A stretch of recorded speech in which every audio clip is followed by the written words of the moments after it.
Okay, just Kai, do me a favor. Get my handle on Twitter.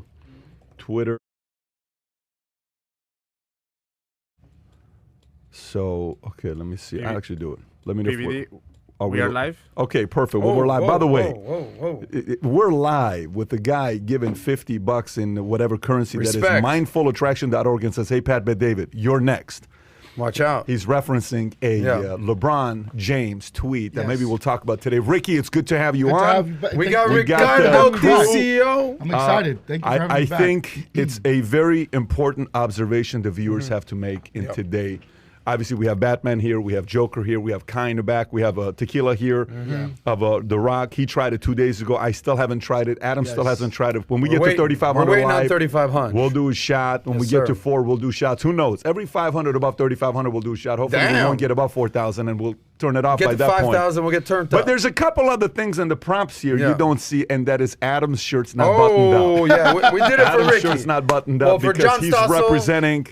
Yeah. Oh, man. You did the John mustache for had a Stasso. mustache. For Ricky, I lost all my buttons. It's just incredible. We want to make our guests feel very comfortable and at home. You look and very Ricky, I'm surprised manly. my shirt is lower than yours, bro. Usually, I'm wearing a V-neck today. What's up with that? You know, I had to change it up, bro. Gotta keep you guys guessing. That thick gold chain, though, bro. Yes, I got a very thin chain with a Miami Heat logo and a Jewish star. I'll work my way up to the thick gold chain. You're iced out. You're blinging. Yes, sir. Today, well, this is actually something that I wear all the time. It's a centenario, which is it represents the 100-year anniversary of Mexico's existence. So they make them every 100 years, and they haven't made one recently. It's kind of a status symbol within the Mexican community as well.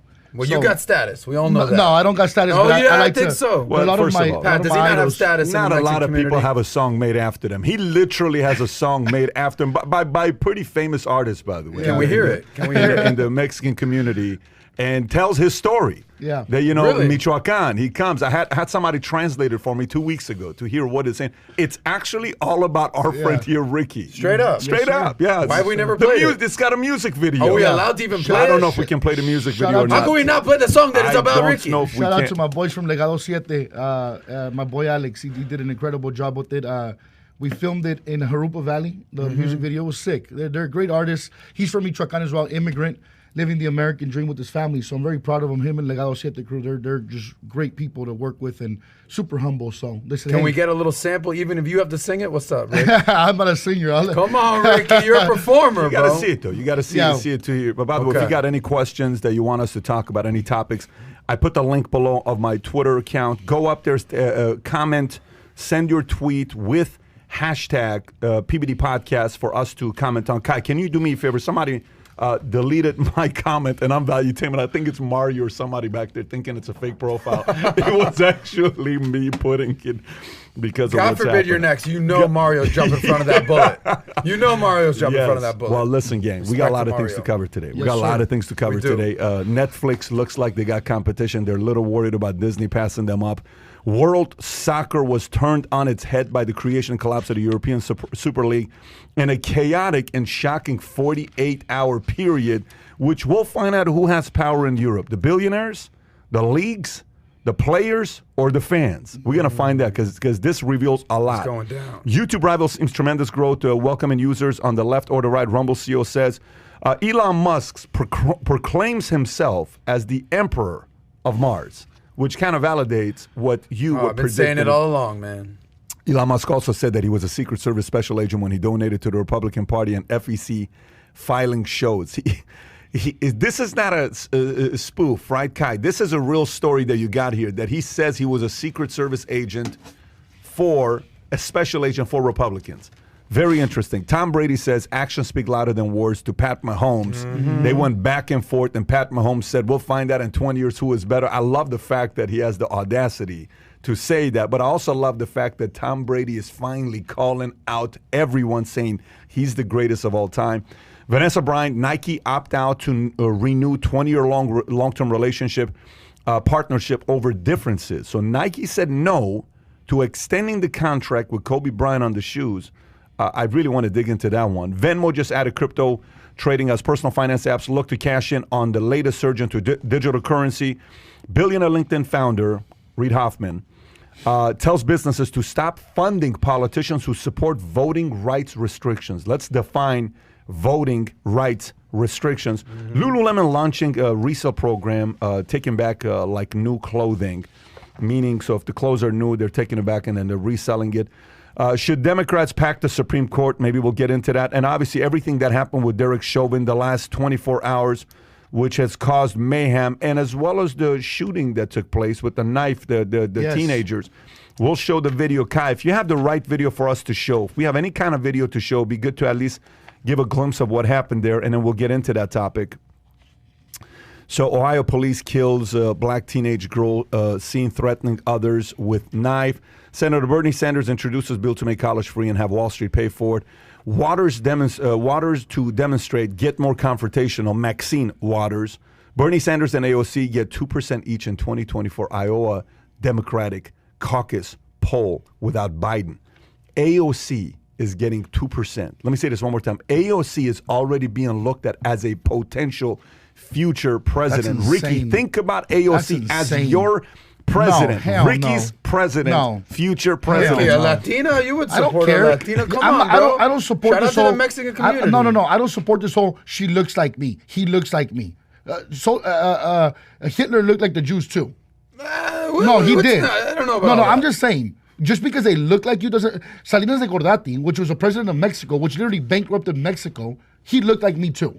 Yeah, I don't buy into that. Right, I don't buy into that. That's a bunch of BS. We're going to trigger Ricky. We'll get into I'm already triggered. Maybe gets triggered. Maybe we'll make that our first story. And he's got a lot of 40 guns. We can't have that. Maybe we'll make that our first story. Los Angeles could offer thousands of poor residents $1,000 a month, no questions asked. That's a Mayor Garcetti story. Lord. Putin warns West of harsh response if it crosses Russia's red lines. Dozens of Alexei Navalny supporters arrested on day of protesters against Vladimir Putin.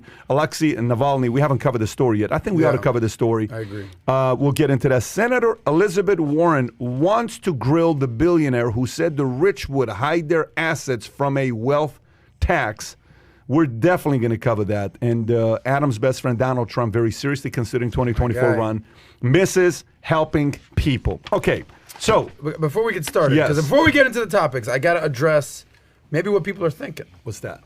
Well, we talked about, me, suited and booted, Ricky, iced out, PBD. What's that? You've had a 3-day run of just looking fresh, looking sharp. You even posted a picture on Instagram. I called you Swaggy P. I think you could take that name. What's the deal? Like you're in a 3-piece suit on Tuesday. Like you just got a new haircut. What's up? I feel good this week. By the way, shout out to this kid yesterday. Sam and I went to get a haircut. This guy named Drew, who's a celebrity. What do you call him? Barber? Celebrity barber? Yeah, okay. So Jennifer sends me, I said, babe, I got to get a haircut because, Rapatoni. I hadn't cut my hair for 6 weeks because I don't trust anybody touching my hair. Wow, that's a long time. He was considering flying in a barber just to I would fly in Rapatoni to come in and cut hair and cut everyone's hair in and go back home. That's how much we love Rapatoni. But Jennifer says, this is where you got to go get a haircut. She sends me this 4 weeks ago. 2 days ago, Drew sends a Instagram story tagging me saying, last night I had a dream I was cutting Pat's hair. I said, you got to be kidding me. So the same address Jen sent, so I get the address. I say, where are you based out of? This place. Sam and I go in there. This guy's quoting videos from 5 years ago, 6 years ago. He was emotional crying for 5 minutes. Wow, that's awesome. It was the most incredible experience with this guy. So this haircut is sponsored by Drew, celebrity barber in Boca, out of Meisner. If he's listening to this. So you look fresh. Yeah. You're posting fresh pics. The hair looks good. We got big plans. We got big plans. Yeah, we're taking over the world. I don't know if you heard that. Yes, we are. But I gotta address what people are talking about, baby. We gotta bring up the fact that you posted another post saying, I'm thinking about just shaving my head, going back to the shaved head You're not with it. Hell no. Shake what your mama gave you, Pat. We know that. Shake what your mama gave you. Okay, so you got great hair, rock it. We're going to see. Ricky, on the other hand, he's going shaved head. But you know how easy it is to wake up in the morning and not have to do anything with your hair? It's a lot easier than having to do this every morning. That's an easier life than this is a life. Yeah, but we'll see. We'll see what's going to happen. But you're the kind of guy that likes a tough life. And you like this, 15 minutes to get this hair in the morning, to talk to it, to woo it, to, seduce it. It's so frustrating. Yeah. Sometimes. Okay, are we ready with your unbuttoned, shirt that you got on? This is for Ricky. Respect to you. Last night we had the most epic debates over sushi about flowers, about guns, about religion, about what's more likely to happen to Adam. Is he more likely to be a Republican or a Christian? And am I more likely to be a a Jew or a Democrat? Which was a great debate last night. I'd love to know what the people have to think about that. Let's see what they're going to say about it. Anyways, okay, listen, if you just got on, if you haven't subscribed to the channel, do so. We're trying to get this thing to 100,000 subs to do it more than twice a week. If you're enjoying it, we're striving for that. And to help with the algorithm, smash the thumbs up button if you're happy that we have Ricky back on here with us. Let's get right into it. Let's talk about the potential future presidential candidate, AOC. Okay, and Bernie's already been one, but AOC, page 6 if you want to go to it. Page 6 if you want to go to it. Iowa Caucuses 2024. Bernie Sanders and AOC get just 2% each in 2024 Iowa Democratic Caucuses poll without Biden. That's a Newsweek story, okay? So even though they're a distant long shot, in a new survey of Iowa Democratic National Presidential Caucuses, that does not include President Joe Biden. The poll released Monday by Republican firm Victory Insights shows both progressive lawmakers with 2% support each. Vice President Kamala Harris is the clear front runner at 28%, with Secretary of Transportation Pete Buttigieg following at 15%, and former First Lady Michelle Obama at 12%. Undecided was the second most popular choice, overall at 16%, with 5% saying they would vote for someone else. Biden was far and away the top choice when he was included in the poll with 63% support. The poll was conducted over the phone among 600 Iowa Democrats on April 8th. Thoughts? You know, ignorance is bliss. That's for sure. To live in a world where people are going to feed into your victimhood mentality, the world's against me mentality. It's an easy life to live because you can just sit there and blame everybody for your misfortunes or for your bad decision making. And then when you have somebody with 12.1 million views, 12.1 million followers, that can say, yes, you're right, you're a victim. Actually, I'm not surprised. I'm disappointed in people's idiocy, but I'm not surprised that she's getting that much clout because most of America, or not most, I'm sorry, let me retract that. A lot of Americans are self-pity type of people. They believe in institutional racism. They believe that there's a government out to get them, which I don't believe any of that bullshit. I just don't. It just, and maybe it's because I've lived through it. I'm a Hispanic immigrant from Michoacán, Mexico. I actually come from one of the most cartel war-torn parts of Mexico. And I dropped out of high school. I was incarcerated 13 years ago, and here I am sitting in front of you. And nobody gave me anything. We were never on government assistance. My mom was a single mom, taking care of 2 kids. She took care of me and Alejandro. Working 2 jobs. She sold tequila and she was a waitress. My mom didn't know what government assistance was. So therefore, we survived that. And here I am as a top 1% income earner of America with no help from the government ever. So I can't, it's very hard for me to buy in. Well, a lot of people, I understand if you're, second generation wealth, how you can say, well, you were born into money. I get that, but we were not born into money. Me and Alejandro, now we're both part of the 1%, thanks to your help and your coaching. So what I'm getting at is that if you put yourself in the right environment and put yourself around the right people, then you're going to win.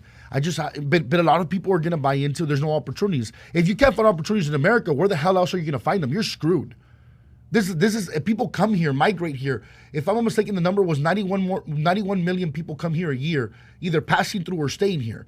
They're coming here. If people are dying on the way up from the south of the border to get here, there's a reason why they're doing that. Nobody's migrating to China. Nobody's migrating to Germany. They're migrating here. So if you can't, as an American, find an opportunity in America, what the hell are you going to do with your life? We are the beacon of capitalism, free enterprise, and entrepreneurship. And if you can't do it here, you're screwed. And I'm glad that, Elon Musk is calling himself the Emperor of Mars because that's the only other place you can go. You can't do it here. Where the hell else are you going to do it? Well played, Ricky. Oh my God. You need to go to another planet. So maybe let me ask you a different question. By the way, AOC is born October 13th. I'm very surprised she's a Libra because we're 5 days apart. She's 13, I'm 18, right? But she's born October 13th, 1989. She is 31 years old. Right. 4 years from now, she'll be 35 years old. It's the age to be able to be a president, yes. The way they're doing the math. Apparently, if she is in this poll, that means she is eligible to run if she chose to. But this is more importantly, I think, the question. let's say, okay, let's run a poll. Let's run a poll. I'm actually curious with everybody here that's watching this. Let's run a poll, okay? How likely is it that in the next 40 years, AOC, who's only 31 today, in the next 40 years, she's 71. How many elections does she have in the next 40 years? 10 shots. 10 shots. Okay, well, if it's a two-term, you know, all that other stuff, fine. But let's just say she's got 10 shots, right? What is the likelihood of AOC in the next 40 years to be the president of the United States? Next 40 years. Likelihood of winning. Give me a percentage.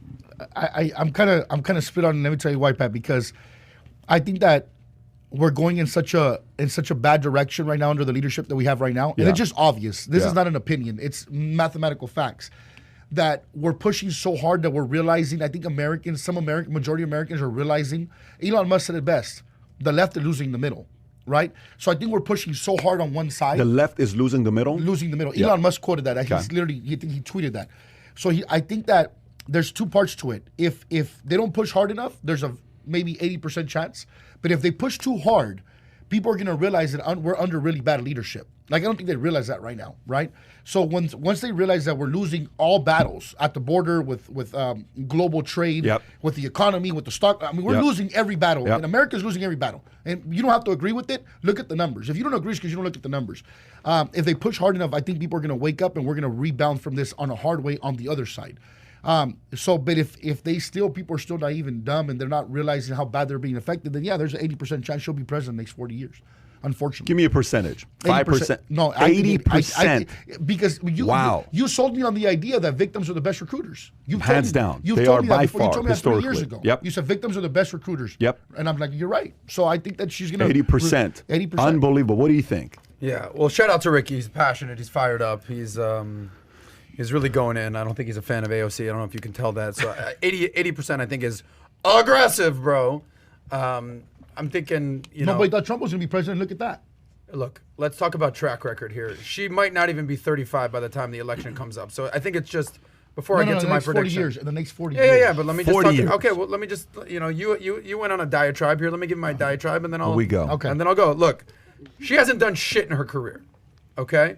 She's a representative. When's the last time a senator other than Barack Obama has been elected president, okay? Kennedy? I don't know who else. So a representative. She's big in New York. People in New York like her. That's great.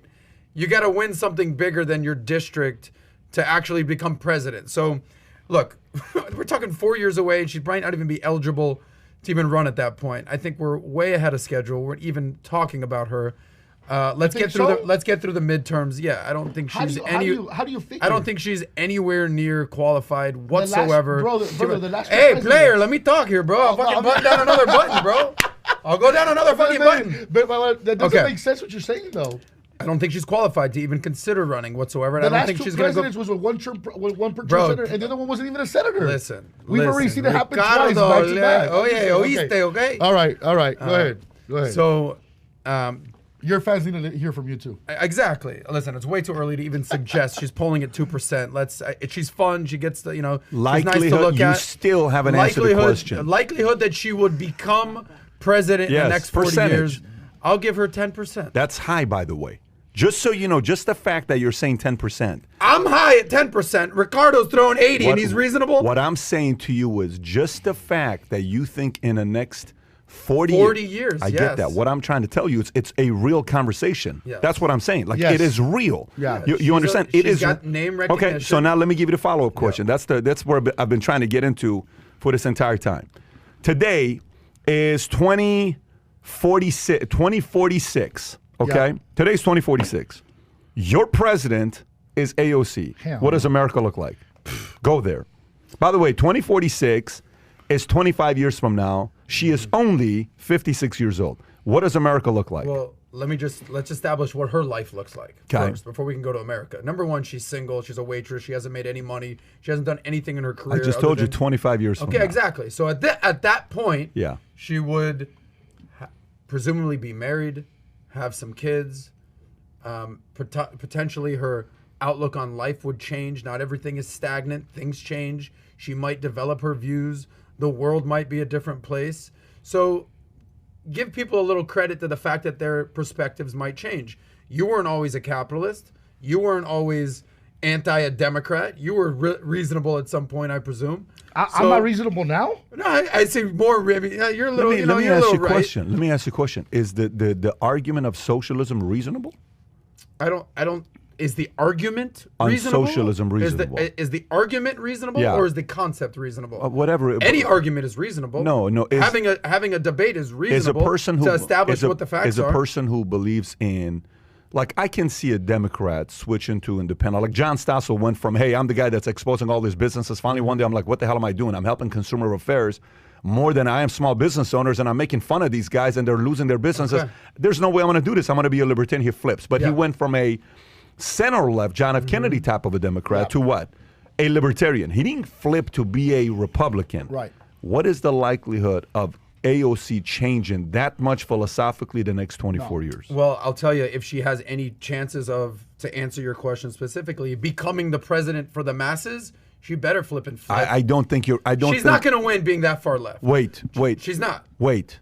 She's not going to win being that far left. Correct. Okay. I have a whole different view on this, but Ricky, I'm going to go to you. You still haven't answered my question for me. No, I asked you if 2045 AOC is the 2046 AOC is the president. She's 55, 56 years old. What does America look like? I'll tell you, we'll have a lot of flipping debt, way more than we have now. What else will America look like? No, as far they're going to come after Ricky's 40 guns. But first of all, before I continue to say, are you picking up Ricky's audio? I want to make sure the mic is picking up his audio. Okay, go ahead. So to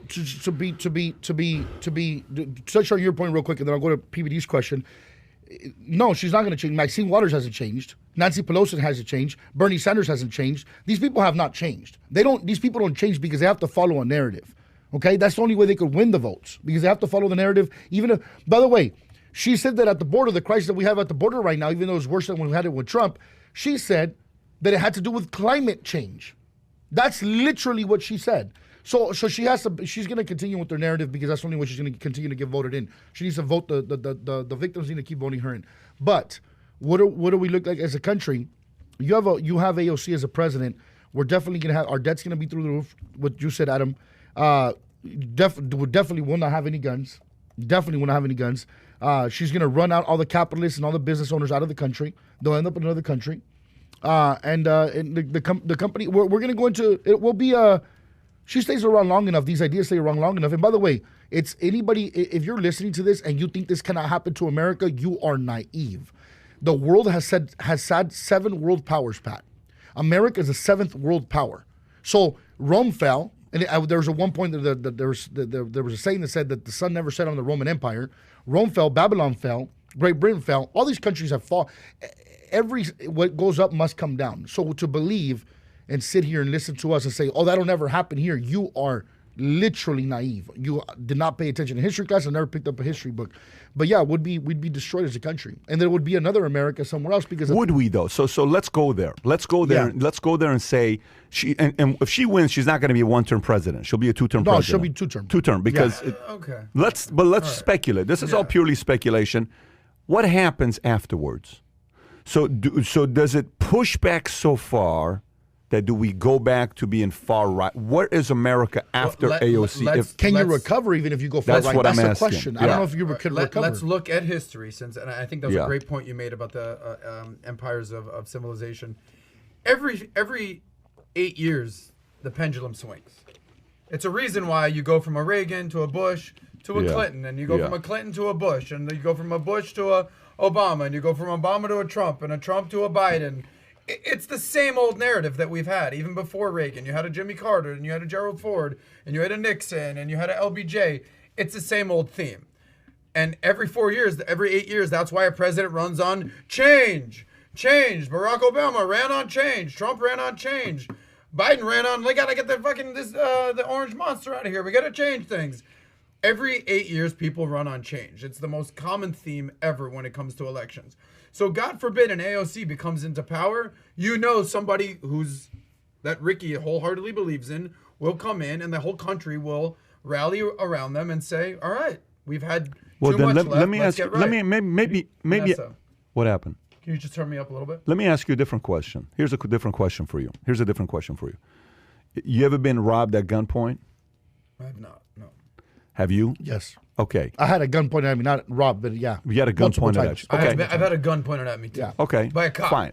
Okay. So all three of us. Now, do you think what's the likelihood of you having somebody robbing you at gunpoint It's What's likely. the likelihood? between now and the day you But die? for Ricky? No, it's for probably you. a lot higher than me. Between now and your end of days, what's the likelihood of that happening? Is my shirt open or no? Give me any percentage. 1%. 1%. Okay, fair enough. Okay.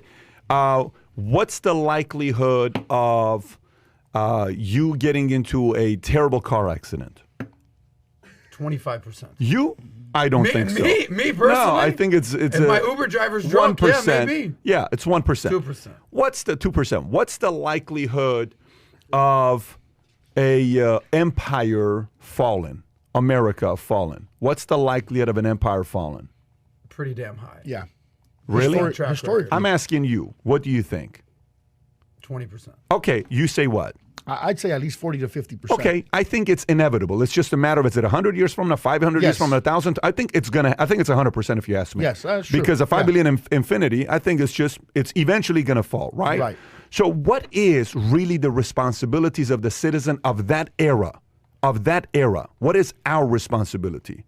The responsibility of the citizens of our era today, 2021, is to make sure this generation is not the one that falls. Right. Neither next or the following, because we have what? Kids Kids and grandkids. grandkids, yes. So our job is to keep that going for 2 more generations. It's why we have to care about it. Now, what causes an empire to fall? What causes a great empire to fall? What typically happens? What are symptoms of a great empire falling?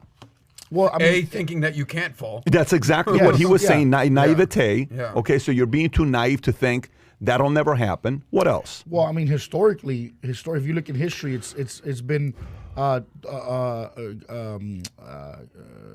I'm sorry, world power's been overturned because of dictatorship. Right? Okay. They don't like.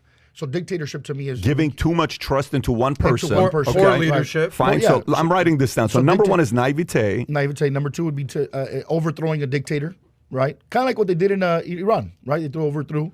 And by the way, what they tried to do with Fidel Castro, by the way, Fidel Castro's brother, Raul Castro, just Yeah. stepped down. Yep. But look, The replacement is still a communist, but yes. the Castro just stepped down. Castro Yeah. just stepped down.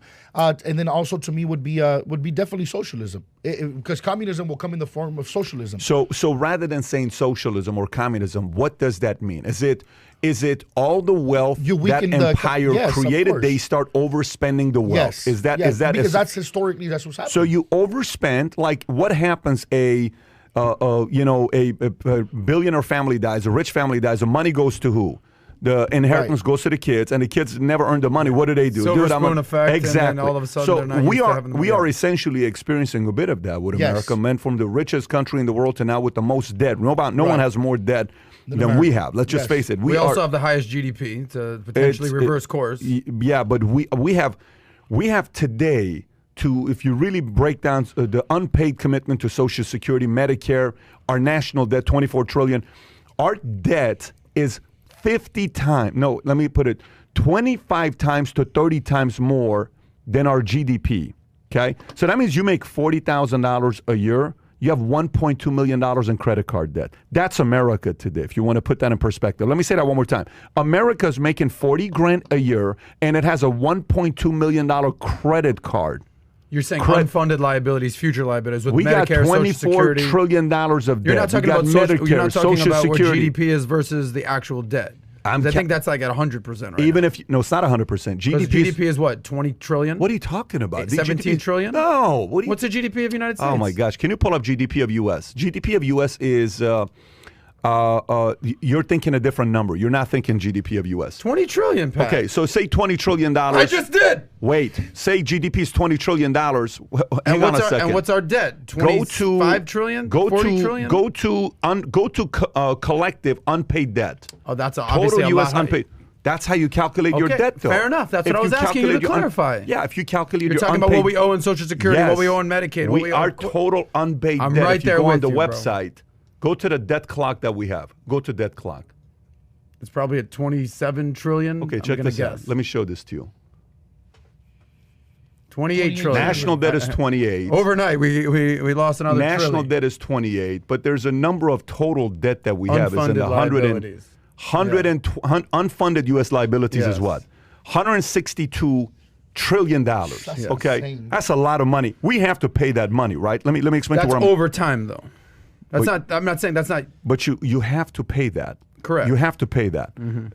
Can a $40,000 a year person afford a $400,000 credit card? No. No.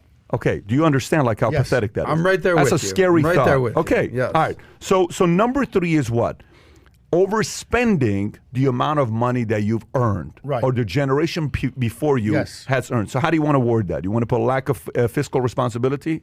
Well, why don't we pull up what we discussed the other day with based on the World Economic Forum stats that United States was doing pretty good. I think we were number 17 in the world or whatever as far as economic freedom. We did this. That's economic freedom. Okay, But economic freedom. Continue. We're talking. And the one thing that we sucked at, 32%, was it regulation or what was it? no, our fiscal responsibility. Yeah, exactly. We were that's right. 37. Fucking Yeah, that's mess. right. Yeah. So let's Scary. go through it. Number 1, naivete. Number 2 is too much trust into one person. Number 3 is what? Lack of fiscal responsibility. agree. Right. What else is it? war, Okay, what kind of war? Yeah. any kind of war, nuclear war, bio Empire warfare. fallen. Fine, let's put war. Well, What else traditionally it wasn't sure. nuclear, What but- else we put? That's war. What else you want to put?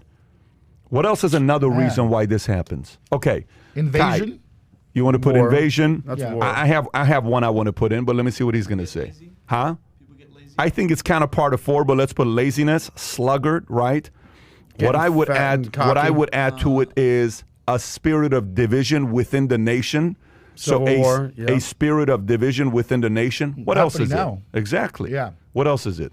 I think level of comfort and not willing to seek pain or not willing. That's to kind of Laziness. lazy. It's the Yeah. same thing. So can we also put a lack of education in people are being overly entertained? And how do you define that? More entertainment than education. So let's put entertainment over education. And then the other one I was going to say is our morals drop. We Yeah. morally lose our values and principles because, Right. look, even something as basic as save your money, right? They say that's a very morally values and principle, conservative philosophy, saving money, right? So what's the 8th one? Values and principles Yes. down the drain, right? Yes. We don't really care anymore what you're doing. Oh, go ahead, it's okay. Oh, go ahead, it's okay. Oh, it's okay, it's okay. Everything's it's okay, right? How much of this is happening today in America? Naivete. Where are we at with that? Oh my God. Ridiculous. Too much trust in one person. Yes. Okay. Already happening. How about lack That's been happening. Okay. lack of fiscal? I actually don't think we're fully there. Where it's No, too but- much trust in one no, person. I but- don't think but- people trust Biden. I don't even think Democrats trust Biden. No. So we're not there Same for Trump, yet. though, guys. It was Trump and Obama. They're very similar because there was a lot of trust in Obama. There was a lot of trust in Trump from the right. There was zero trust in Trump from the left. Zero. Right. So we've not gotten to this Collectively, point. you're talking about collectively. We're not there yet. Yes, right? collectively. Where we're giving one person Right, too much power. The collectively. good news with America is no one man has had too much power in America. Yeah. That's a very big benefit. We have to understand. That's the insurance policy. Look at Right. look at your friend Vladimir Putin. Vladimir He's got. I Putin, mean, yeah. he's got a lot of trust in him, bro. That's exactly Yep. what we're going through. This Yep. lack of fiscal responsibility. I think that's a check because Yes. we don't have any of it today. Fully so, agree. So far, I got 2 of them. War. We don't have it right now. Thank God. Okay. Yeah. So 5, lazy. We have that Yes. right now. We can't say we don't have that right now. And Everything in is. addition to that, I would say fat and lazy. I put fat. People as are well. dying from COVID not because they're 87% yeah. were fat. Some ridiculous Exactly. percentage came back up. Yeah, okay. So 6 is a spirit of division. Yes, I'm going to put a check. 100%. We're absolutely divided Yeah. today. If you Yes. think about the, you not know, here on the PBD podcast though. we can easily have any kind of discourse here, and we'll baby. still go have a shot at, we'll have good dinner afterwards. Yeah. Okay. Entertainment over education. Are we consuming more entertainment Hell on yeah, social? that's correct. Ridiculous. How about the last one is we've lost our values and principles? Is that happened yet? It's not looking in the right we're not- direction, yeah, but I don't not think there. we're there We're yet. not there yet, but we're very much in that direction. So then America. we We're got on the speed train so of then it. we got 2 here: values and principles, and no one man has had too much power. And I got to add war as well. Those 3. So the reason why I'm talking about this is sometimes, Adam, we're in the life insurance business. Okay, let's face it, it's not the sexiest business. When you tell somebody you're in insurance, Ricky they're like, makes it sexy though, baby. yeah, He pops that that's- collar with that's the blue, 'cause gets it's iced out. Ricky and Erica. But when you That's think about true. it, it's not the sexiest business. Matter of fact, it gets a lot of shots taken at it, right? You get real estate is sexy. Oh my gosh, keys, house, Yeah, such a yeah. sexy business to be part of. Life insurance, like, oh my gosh, babe, close the door, don't answer the phone. He just wants to sell us a life insurance policy. Great. Until people realize there's scientific research shown that 100% of people die. Okay, this is true. Market research of thousands of years that 100% of people die, except for Enoch, and I think one other person was taken. Everybody else has been. Who's Enoch? It's a biblical reference here, but so 100% of people die. Now, when it comes down to life insurance, guess how people are with life insurance? Oh my gosh, give me a flip and break. Yeah. And then I'm so glad I bought it. Right. I didn't think this was happening. I'm not telling you, the empire is going to fall. All I'm saying is we need an insurance policy against it. And the level of arrogance to not have it is what causes a lot of these great empires to fall. Right. And today, if we go into if you guys want to go into the Chauvin case next, we can go into what happened yesterday with Derek Chauvin, because these two kind of concern me the most.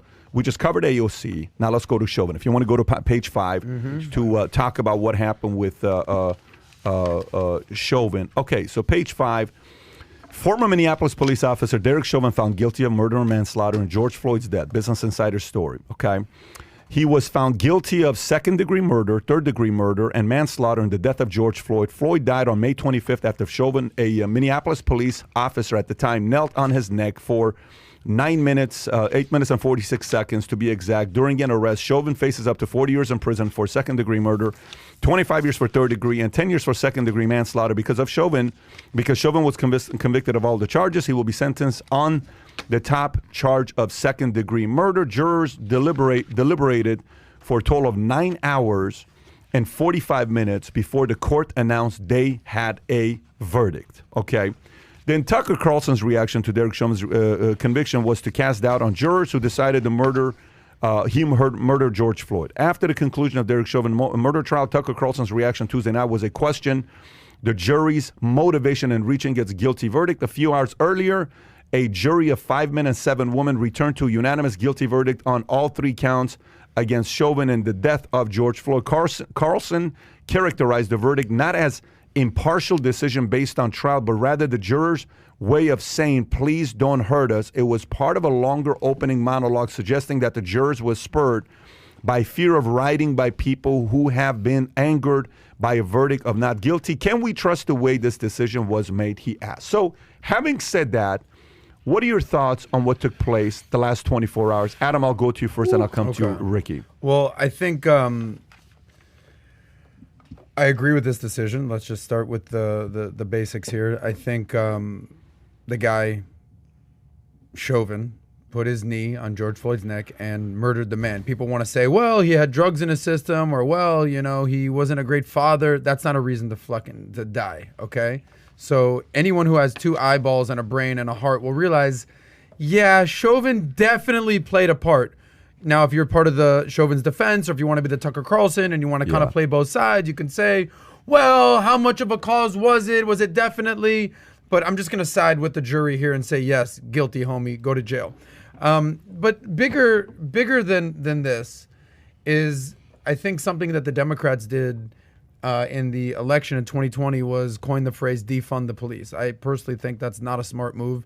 I think we need more police, or better trained police. I think the slogan should be de-escalate the police. Not defund the police, de-escalate the police. Because everyone who has an interaction with the police these days, especially black people, that shit gets escalated so quick. Even yesterday, a girl, I don't know what happened with that. We could talk about that. LeBron we're going to James get into tweeted, that okay. as well. Yeah. But why is everything with the police, kill or be killed? And kneeling on the neck and killing the guy. Or shooting person, or someone's running away, you shoot him in the back. Police, I think there was a lady on Bill Maher, she was a journalist who actually in her 40s became a police officer and had to go through the training and basically commented on what police have to deal with. She said they're asked to do too much. She said they're asked to be social workers, they're asked to be medics, they're asked to be heroes and warriors and negotiators and everything they're doing that. And all at the ripe age of 25 years old. Any of those jobs is very hard to do. 100%. Any of those jobs to do. Whether you're a nurse, an EMT, a negotiator, social worker. Now you're going to throw on top of that a badge and a gun for someone who's fresh out of, not college, but college age. They're asked to do too much. So you throw a badge and a gun on them and they get on a power trip. We've all dealt with police who's been on a power trip. So I think, look, George Floyd, at the end of the day, was a martyr. He was a symbol. He was a lightning rod. He wasn't a hero. Okay, he was a guy who had some issues in his life that happened to be at the wrong place at the wrong time and had a knee on his neck, and it went viral because everybody's got a phone in their hands these days. And people are saying, bro, you're killing him. He's shouting out, I can't breathe. He's calling for his mother. Anyone who watched that, you'd have no heart to not sympathize with what he was going through, whether he was on drugs or not. So, you know, what Carlson is also looking to do, because you brought up Tucker Carlson, he's basically saying that whether you like this or not, Derek Chauvin was also a martyr. Now, why was he a martyr? Because let's say, just for a second, hypothetically, that he actually didn't kill George Floyd. Let's just say that for a second. Let's just say, for whatever reason, he didn't really kill him and have his knee on his neck. He's a martyr because, do you know what would have happened in this country if he was actually found innocent of all charges? Burn this motherfucker to the ground, okay? How bad do you think it would have been? Badder than you think. Like, way worse. Every major worse city. Than Rodney King, L.A. Rodney King was in L.A. in one city. This is a national thing. Think about it. In the middle of a freaking pandemic, Yeah. everyone in the country, you know, BLM, I get it. You know, people basically said, this is more important. This is a reason for me to leave my house, take off my freaking mask, and get out there and riot. And I would, you know, they say, you know, 99% of the people, the riots or marching was peaceful. I get it. The protests, I get it. There were definitely some disgusting looting and stuff that's going on. So, in my opinion, George Floyd was not a hero, but he is a symbol of accountability. And Derek Chauvin also is a martyr, whether you like that or not. But I think my final point here is, one thing for sure is de-escalate the police. They have way too much power. They're asked to do too much, and they're not supposed to be doing that. At the end of the day, they're supposed to. No one's above the law, including law enforcement officers. They're supposed to protect the peace. And a lot of times, and I get that 90% of cops, 99% of cops are good, but they have it's so tough to be a cop. You say that how hard is it to be a cop? Worst job today. So hard to be a cop right now. Be anything but a cop today. But I don't think I think that we can have a pause and reset moment, and the police. Because police, don't forget, people on trial, at the trial, also said, yeah, he murdered him. Police said that. Police said that. So when you have police kind of ratting on your own, I think you know that you did something wrong. So, Ricky, what are you thinking? You know, Pat, I'm gonna be honest with you. I'm a little bit. I'm split on this. I don't like to argue points just to argue them. I don't like to be irrational. I'm a very logical person when it comes down to things like this. Here's a reality behind things. I grew up in the hood, okay? Me and all of my friends have been arrested either once or multiple times, and we've had interactions with cops. I'm going to tell you a quick story. It's 2 a.m. I'm coming home from dinner. Shout out to Palmira Samaniego, which has been my childhood friend of mine, and she works with us right now within our team. And we're going home, okay? Well, she gets pulled over. I'm not even driving. She gets pulled over, and they run her name. Everything's good. Well, the cop asked me, what's your name? Keep in mind, I'm 19 years old. I already had a record by this time. Actually, I'm 19 or 20 years old. They pull my name. Another cop pulls up, right? So he pulls my name, goes back into his car, says, wait here. Actually, 2 more cops pull up because my name was pulled. Okay, this was 14 years ago. Then they said, get out of the car. And there's 3 cops waiting, outside. Okay, cool. Where are you going? Where are you coming from? You get out. Yeah, I get out of the car. I said, okay. So here's a reality behind things, whether we like to admit it or not, okay? Whenever they ran his name, they realized he's been in prison more than once, and he put a gun to the stomach of a pregnant woman while they were robbing. So whenever you run somebody's name and you see what they're capable of, your natural instincts are to tighten up and to be a little bit more aggressive with the person because you know that they are naturally aggressive. Yeah, I can't breathe. Yeah, he cried for his mom. And that's horrible to listen to as a human being, right? And there's no way to excuse that, because at that point, your humanity has to come out and say, you know what? Something's wrong here if this person's, crying out that much. You already got him in handcuffs. Maybe chill a little bit, okay? Maybe you got him. You guys have got this guy surrounded. He doesn't have a gun on him. Yeah. You got him. Like, Chill. If this guy's crying out, chill. But on the other hand, they had a different angle, which the news never put out, where Chauvin, what's his name? Chauvin or whatever? Chauvin had his knee on his back and not on his neck. So we're looking at a viewpoint down where he's looking at the camera where we see a knee and we see the guy's back, but we don't see specifically where his knee is at, even though it looks like it's on his neck. Well, the reason that they were thinking of quitting him is because they actually had he had his knee on his back, not on his neck. Now, we had this discussion. You're like, well, we don't know that. Well, we don't know that he had it on his neck either. That's the truth. Now, is it unfortunate that he died? Yes. Is there any way to excuse that? No. Now, did Chauvin have anything to do with killing him? Here's a reality. You don't know that. Neither do I. We do know that he was high on fentanyl.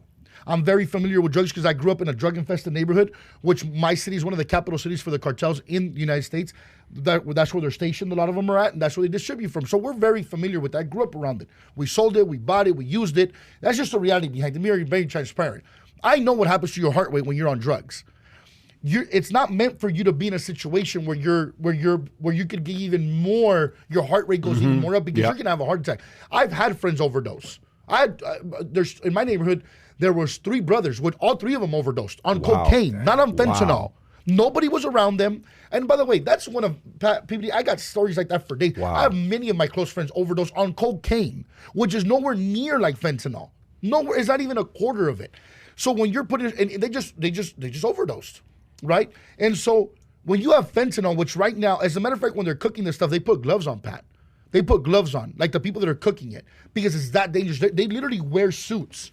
You know, biohazard suits when they're making it in Mexico in the what are they called? In the lab.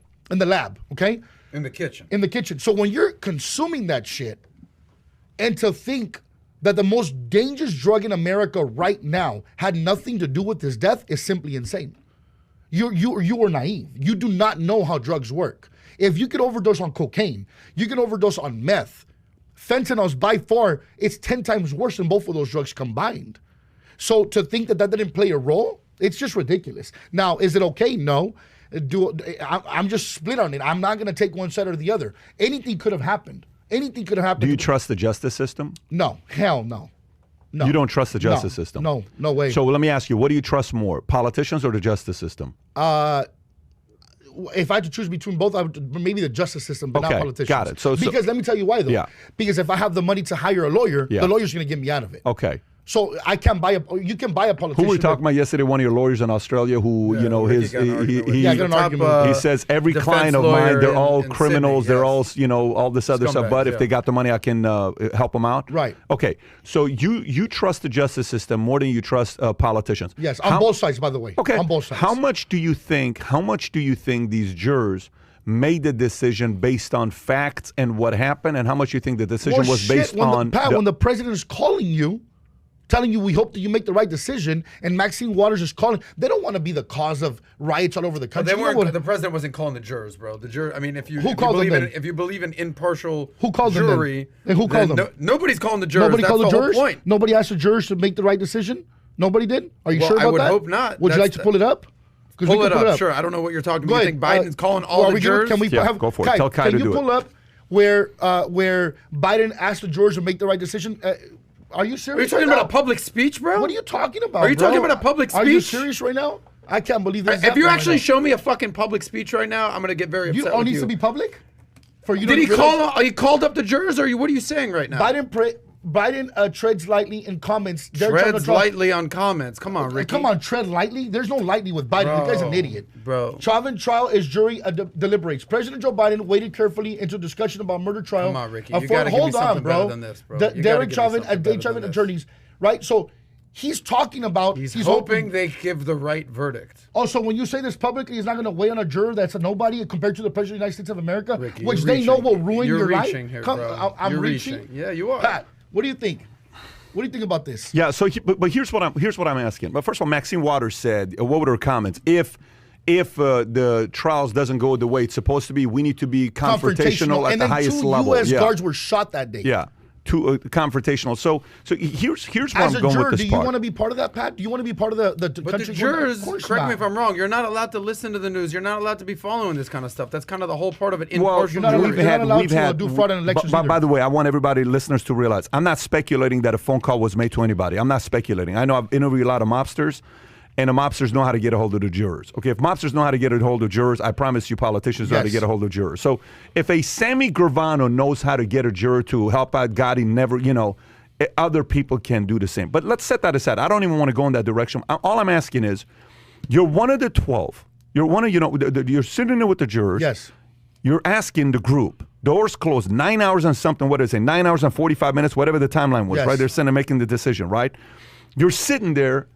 Is anyone asking, what the hell is going to happen to America if we let this guy go? 100%. You think someone asked it in that Yes. 9 hours? Yes. And what do you think? Do you think somebody said, oh, it's going to be crazy? Yes. So do you think it was one of those things where They don't want to be a part of that. do you think it's one of those things that where one person's life is Yes. less important than Yes. us having rights Yes. around is that the right way of thinking? No. Okay.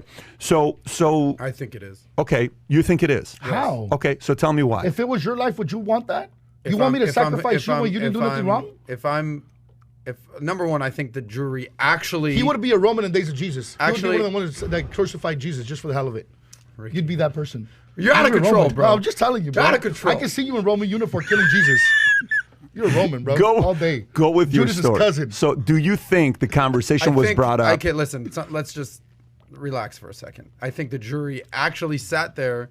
It's very easy to be like, oh, I think this, bro, and I think this, bro, and bro, and this is what I think, bro, and bro, blah, blah, blah, blah, blah, Do blah. you think- I actually think that they actually sat there and listened to all the experts that were called in for days and days and days and weeks. And when an expert says, yes, if someone has a knee on your neck and this is what happens to the heart and the palpitations, you got to understand the centrifugal force. And like they actually sit there and listen to the science. They had How a much video of that- where Go it on goes and that. on and on and How on for much of days. the- I think they said, I you know get it. what? How much of the They decision? had a video where he had his knee on his back. They watched How that much of too, the bro. decision- I don't know where Ricky gets his What are how you much? talking How about, much my of the guy? decision? How much of the decision you think was justice? How much of the decision was America is going to be so flippin' divided? It's going to Yes. be insane. Okay, I think that's what I'm I asking. think the large percentage of it was the facts of the case. I do think. Okay, so you're that- putting it more there. Okay. Oh, beyond. Okay. I also think that there was an emotional component to saying, you know what?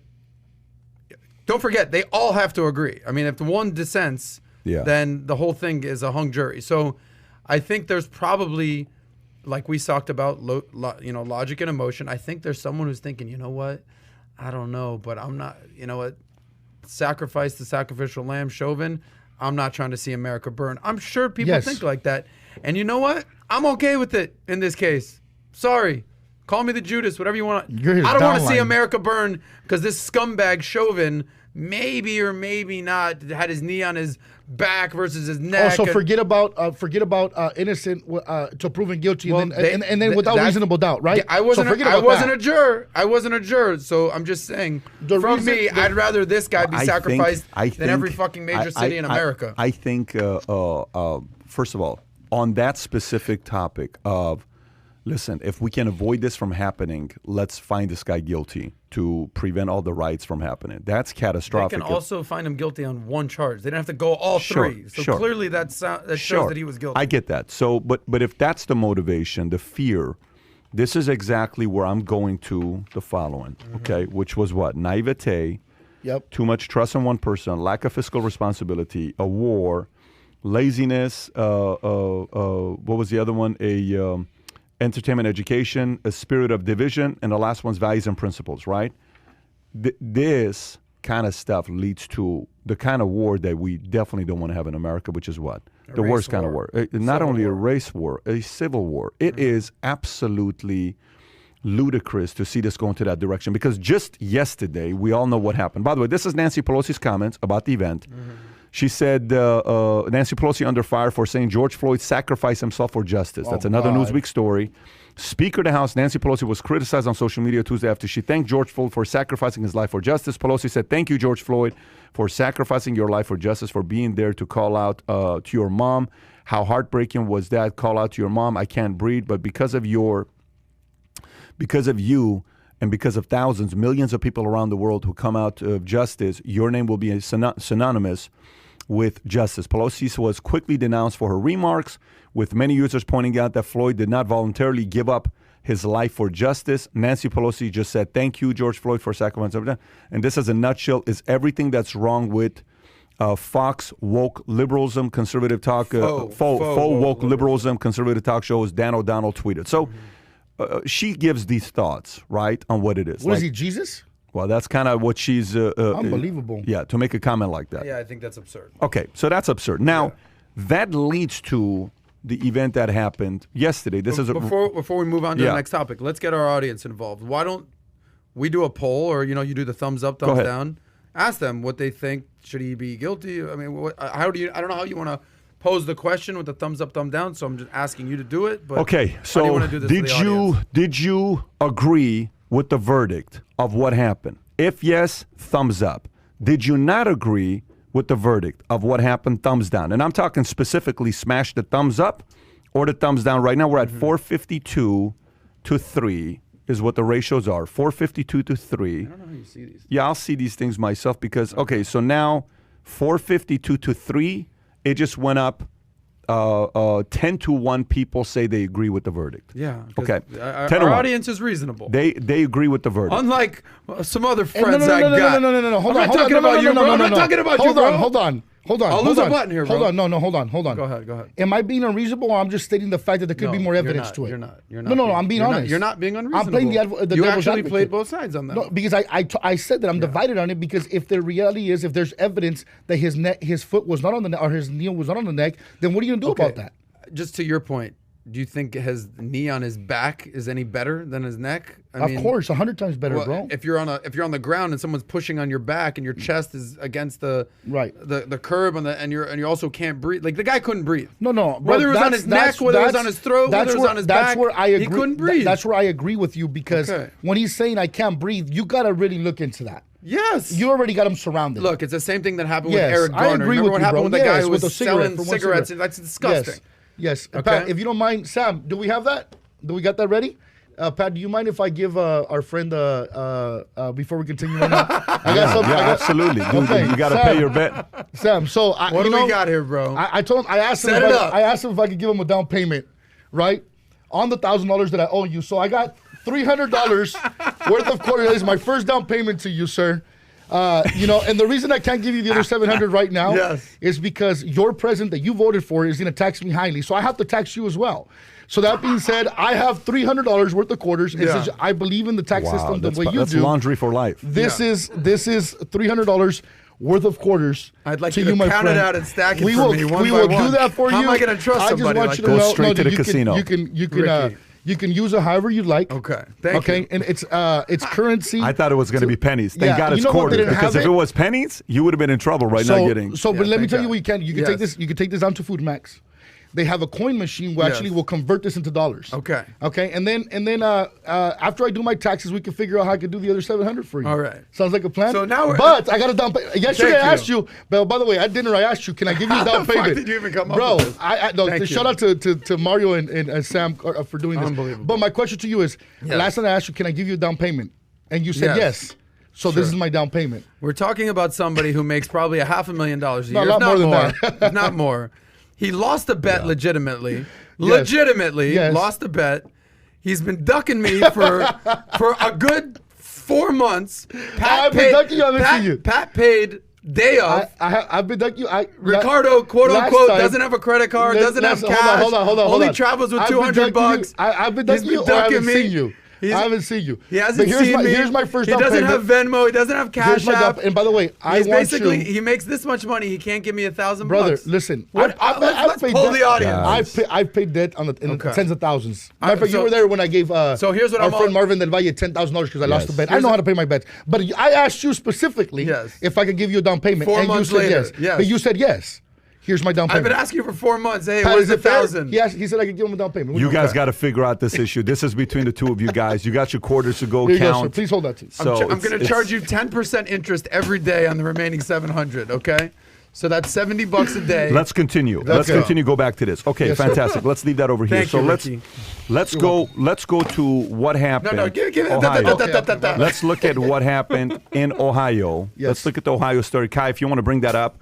Ohio police kill black teenage girl seen threatening others with knife. This is a Reuters story. Police in Columbus, Ohio, on Tuesday fatally shot a black teenage girl they confronted as she lunged at two people with a knife, as seen in a police video footage of the county. Authorities said authorities described the teenager who was fatally shot at 15 years old, but family members have identified her, Makia Bryant, age 16. The police officer who opened fire was not identified, but appears from the video to be white. The interim Columbus Police Chief Michael Wood said the officer would be taken off the street pending an investigation, releasing police body camera video of Tuesday's shooting. Hours later, Wood said officers involved were responding to a 911 emergency call from someone who reported an attempted stabbing at a home on the city's southeast side. If you have the video to just show this, go ahead, Kai, just to kind of, if you can flip the camera so we can stop it. If you can flip the screen for the screen to be bigger than us, and when we're ready, go right ahead. Go ahead, buddy.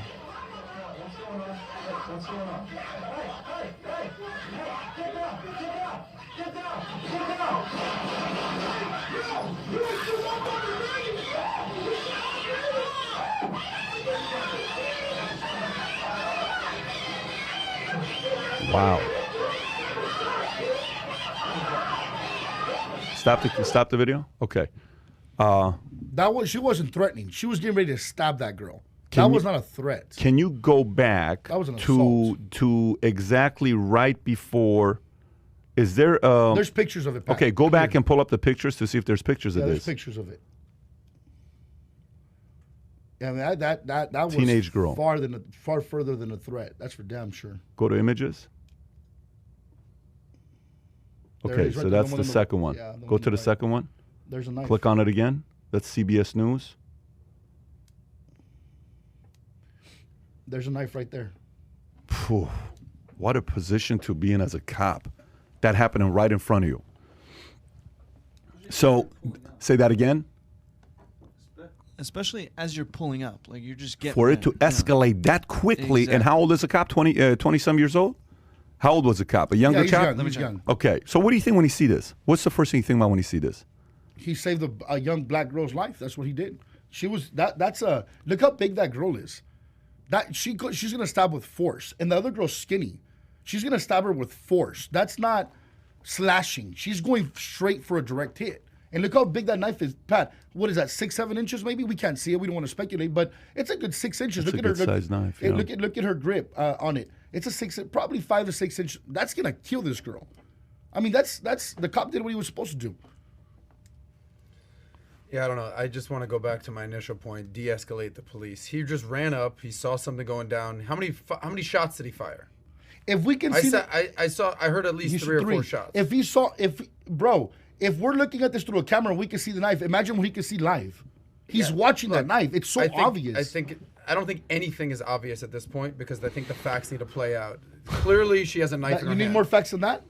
That's crazy. What if it was your daughter? Is that a butter knife? Is that a machete? I don't know what that is. Okay, I'll put it this way. What if that was your daughter on the other side of the knife? Look. Would you want to care to see if it was a butter knife? Okay, it was a fake here's knife? the Would you question. would you care? Here's the question. If it was my daughter, I'm shoot not, her I'm ass. Not, I'm not picking sides here. I have questions. I don't have answers. I don't have solutions here. I've got a lot of freaking questions.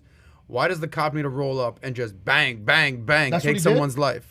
That's exactly what he did. What do you yeah? mean, The Ricky? cop rolled up. The girl fell. Go back to the Okay. video at the beginning. Go back to the video at the beginning. This is just a question I Go have. back like original when he comes in. Go all the way to the beginning. Just press play from the beginning. He's not running out of his car. I'm gonna slow it down. Yeah. Put speed. Put 0.5. Yeah, 0.5. Yeah, there you go. Okay, he comes out. He has no idea. Everything looks peaceful so far. The girl is standing there in the pink. Okay. Somebody Throws this falls one on the down. ground. Then he draws his gun. Oh, I got it. So, got it. So pause That's it a right cop there. right there, by the way. Yeah. Already in the middle, who has not drawn his gun. Okay, so that cop's gonna have a perspective. Yeah, but here's the in that situation you have one of two choices. if you don't shoot somebody who's about to stab another person right in front of you, then you allowed somebody to be stabbed. It is a very technical situation here on what to do. You might know the answer to this. What's that? Why can't you shoot her in the leg or in the arm or in the ass? Why do you need to take someone's life? Hold on. They actually did a study, and it's funny that you say that because I was watching a study last night in my hotel. Cops are they're not taught to shoot. And here's the logical side behind it. He says, we don't teach to shoot the leg or the arm because it's such a small target that's moving. If that cop misses, that bullet goes past the person and it can kill somebody else that has nothing to do with the innocent. Yeah. So they says we teach them to shoot to the biggest body mass because the person typically that's getting shot is in the action of committing a crime.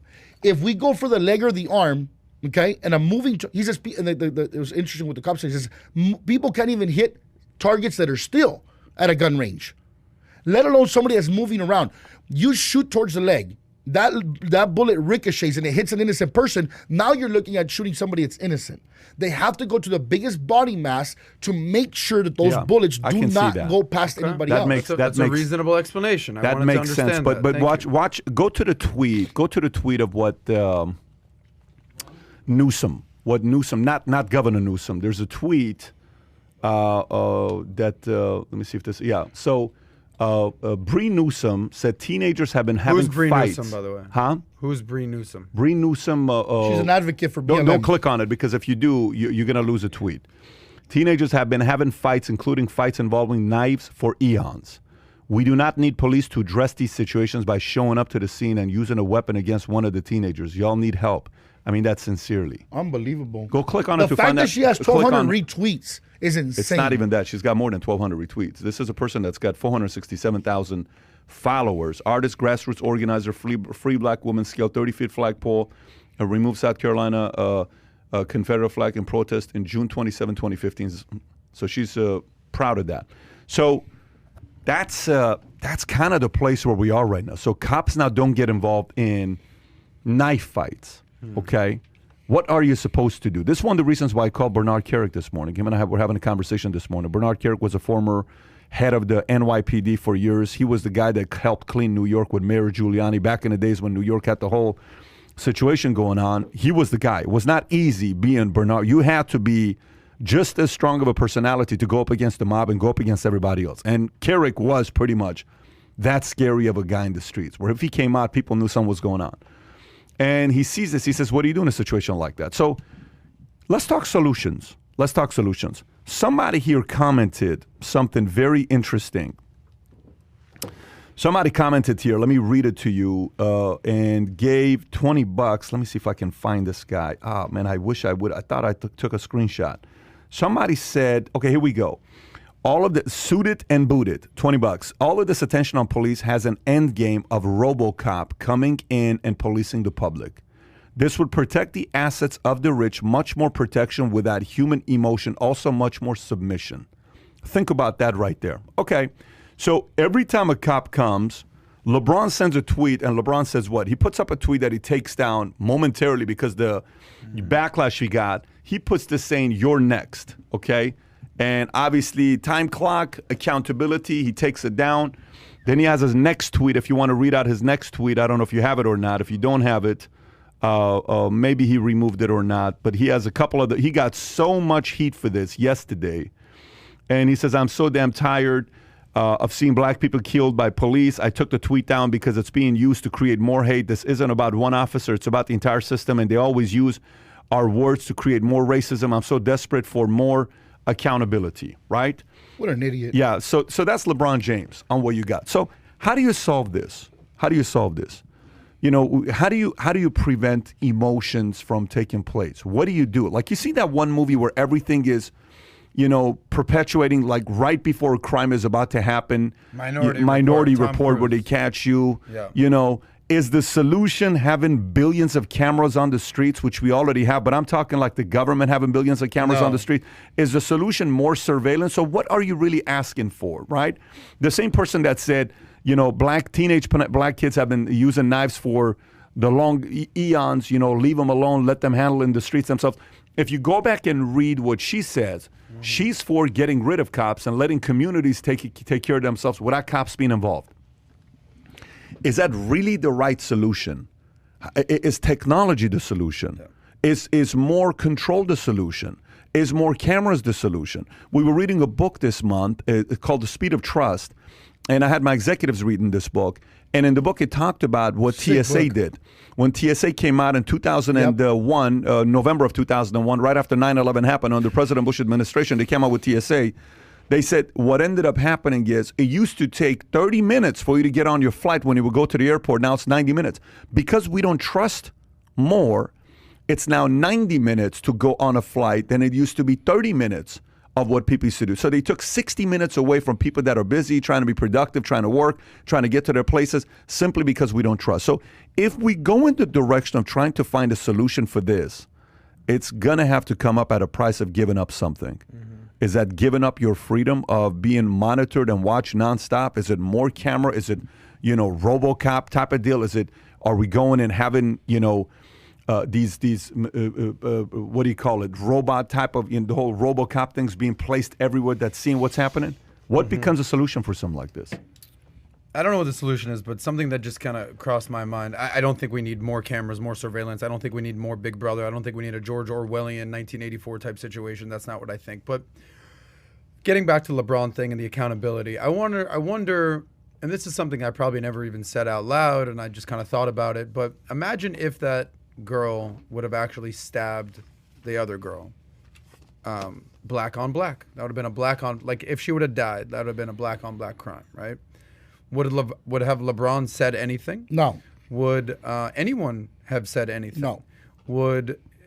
Black people get killed by other black people in Chicago all the time. And I get that that's a major concern. People do talk about it. Anyone who says, well, they don't talk about it, they're probably wrong because people do talk about it a lot. Who talks about it? It's a thing that people talk about. Who talks about it? Be specific. Everyone. No, everyone? No, absolutely not. So You're nobody not right. talks about it? No. Not CNN. Not MSNBC. Everyone has talked about Chicago. Okay, let me ask you a question. For every 1 minute that they've spent talking about that black on black crime, how much have they spent talking about white on black crime? Okay, cool. That's where I was going with this. So I wasn't even talking about white on black crime. Ratio? I'm talking about police on. What's the ratio? 10-1, 20-1, 40-1? Because yes. Yes. Remember one of the 7 reasons for falling of an empire is to create a division amongst the country? And that's the media. And I can go on the media, rail about the media and the division that they're causing for the rest of the show. But ultimately my point is this. Those were 2 black people fighting. Yeah. They could have been 2 white people, it could have been 2 Hispanics, could have been 2 Jews, whatever, but that's the facts of this case. Sure. Those were 2 black people fighting. Okay.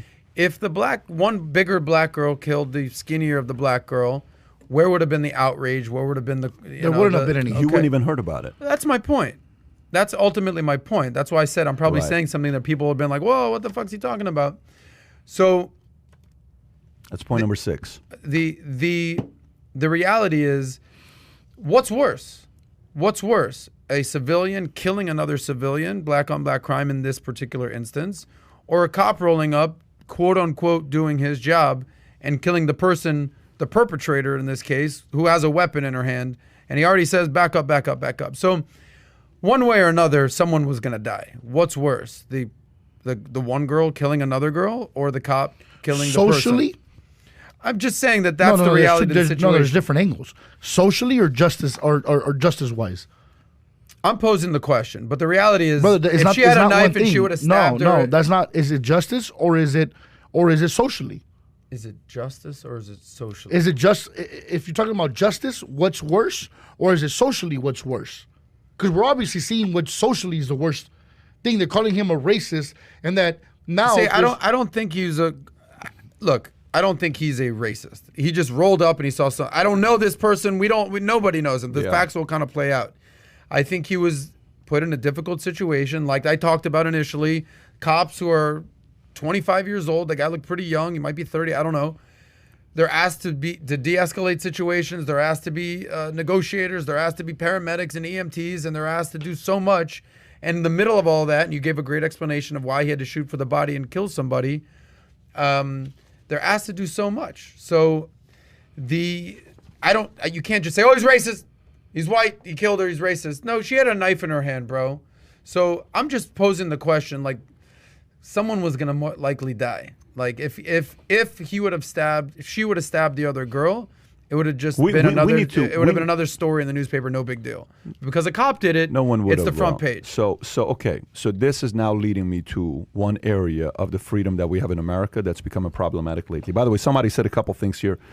I want to read a couple of the comments. One of them, you can read it on your own, by Bobby Collins.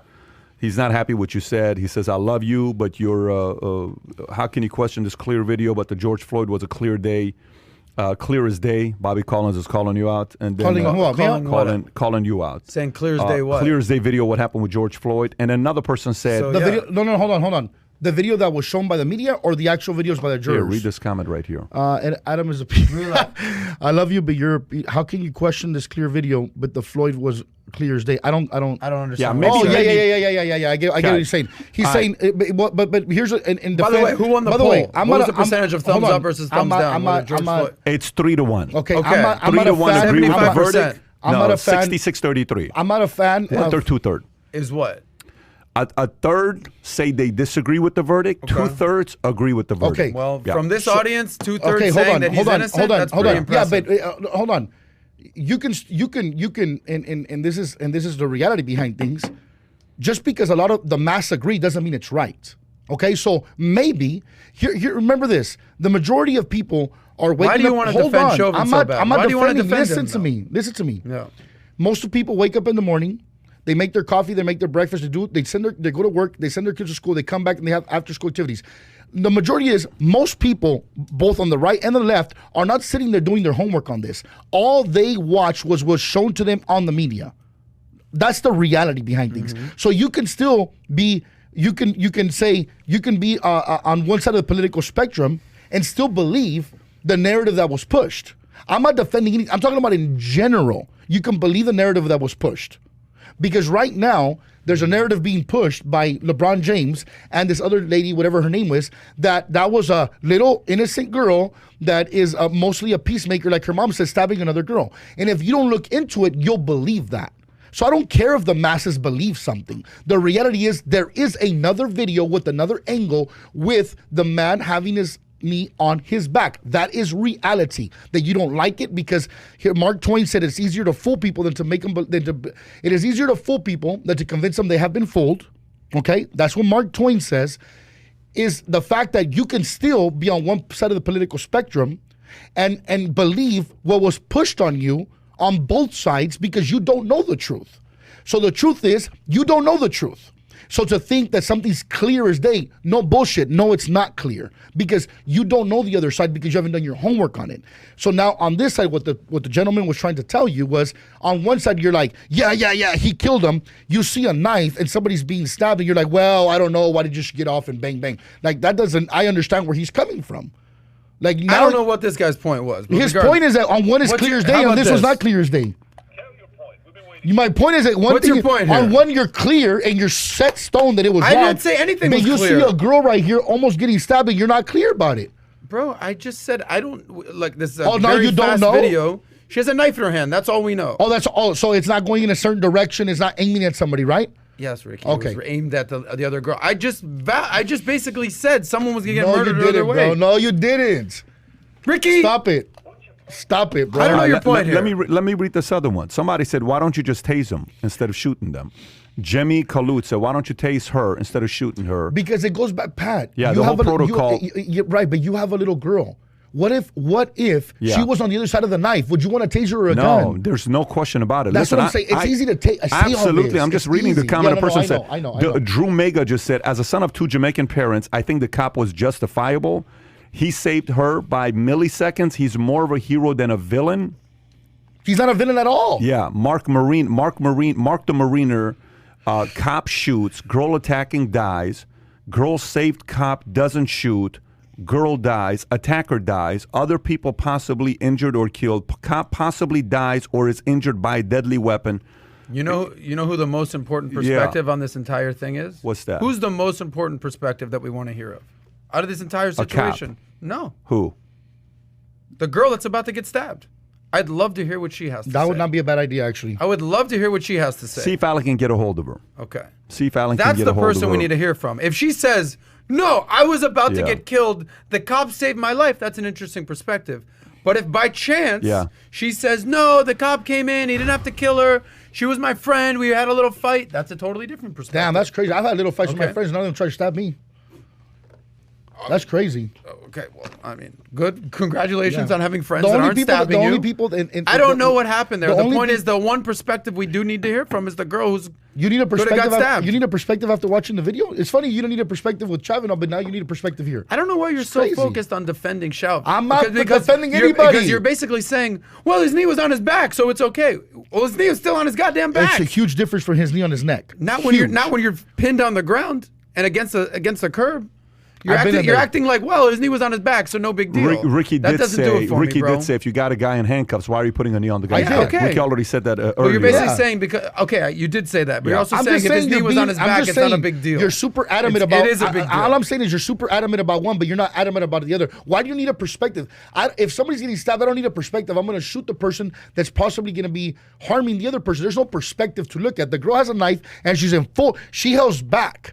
She's in full swing to stab this girl. There is no perspective, bro. That's all there is to it. So she should have died. Well, yeah, you're gonna kill somebody else. And that was my point. Is someone was gonna die. No, that was not your point. I did say that. The black on black crime point. Yes. That's okay. You're gonna be all right. Yeah, I need $700 more in quarters immediately. All right. So this is. I get taxed on it, so you will too. This is a very interesting thing because the part that's a bit confusing is the following, Adam. When sometimes you hear when somebody uses a gun to protect somebody, that guy is the cop is he's the criminal, right? What he's doing. But if on the other side, if you hear on the somebody that kills a black that kills others, sometimes you hear, oh, it's mental issues. He had mental problems. He had gun. It's the gun's fault. Accountability is very contradictory today. Right. It's very contradictory. It's only what story can be used to validate your story, to spin, to divide even more. And the part where I was going with this was the following. Here's where I was going with this. Before, you guys had your discourse. The freedoms that America gives are what? Freedom of speech, freedom of assembly, freedom of enterprise, freedom of all this stuff. Second Amendment, right? Guys, don't forget religion. That's right. It's your top one. So freedom of religion, all these things that it does, right? There is an issue with press for me. There is an issue with press for me. You have an issue with freedom of press? There's an issue with press. Let me give you an idea of what I mean by there's an issue with press. Who is the press accountable to? Nobody. And I know it's the people. Obviously, it's the people that hold the press accountable, right? You can't say this, you can't say that, you can't say this. But let me tell you, man, right now, the press doesn't have a lot of pushback. The press doesn't have a lot of accountability. The press doesn't have a lot of, in the NBA, you say something about the referee, get fined. In the NBA, you say something about the referee, the league fines you, right? In the media, you get to say anything. There are no fines. Very rarely do you hear this person was suspended for 1 day. Like even what happened with back in the days with the comedian Chappelle, when they're like, well, you're going a little bit too much. I think we got to shut him down, right? It's like, I'm just done. I'm going to take a break. And then he comes back hitting hard again, right? Where is the press being held accountable for this? Where's the press being held accountable for pushing a story for 3 years that was a lie? And then they say, it's not a big deal. Okay, let's talk about what's going on today. And they just move on. Where's the level of accountability for the press? These are the guys these are journalists. They went to school to be journalists, right? I mean, they go to school to be a journalist. These guys get paid to get on camera and report to us what's going on. This is what they get paid to do. And they take a story like this and they just spin it to the way they want it, and then boom, America divides. It's if you were to tell me what is your biggest concern long term, what's your biggest concern long term?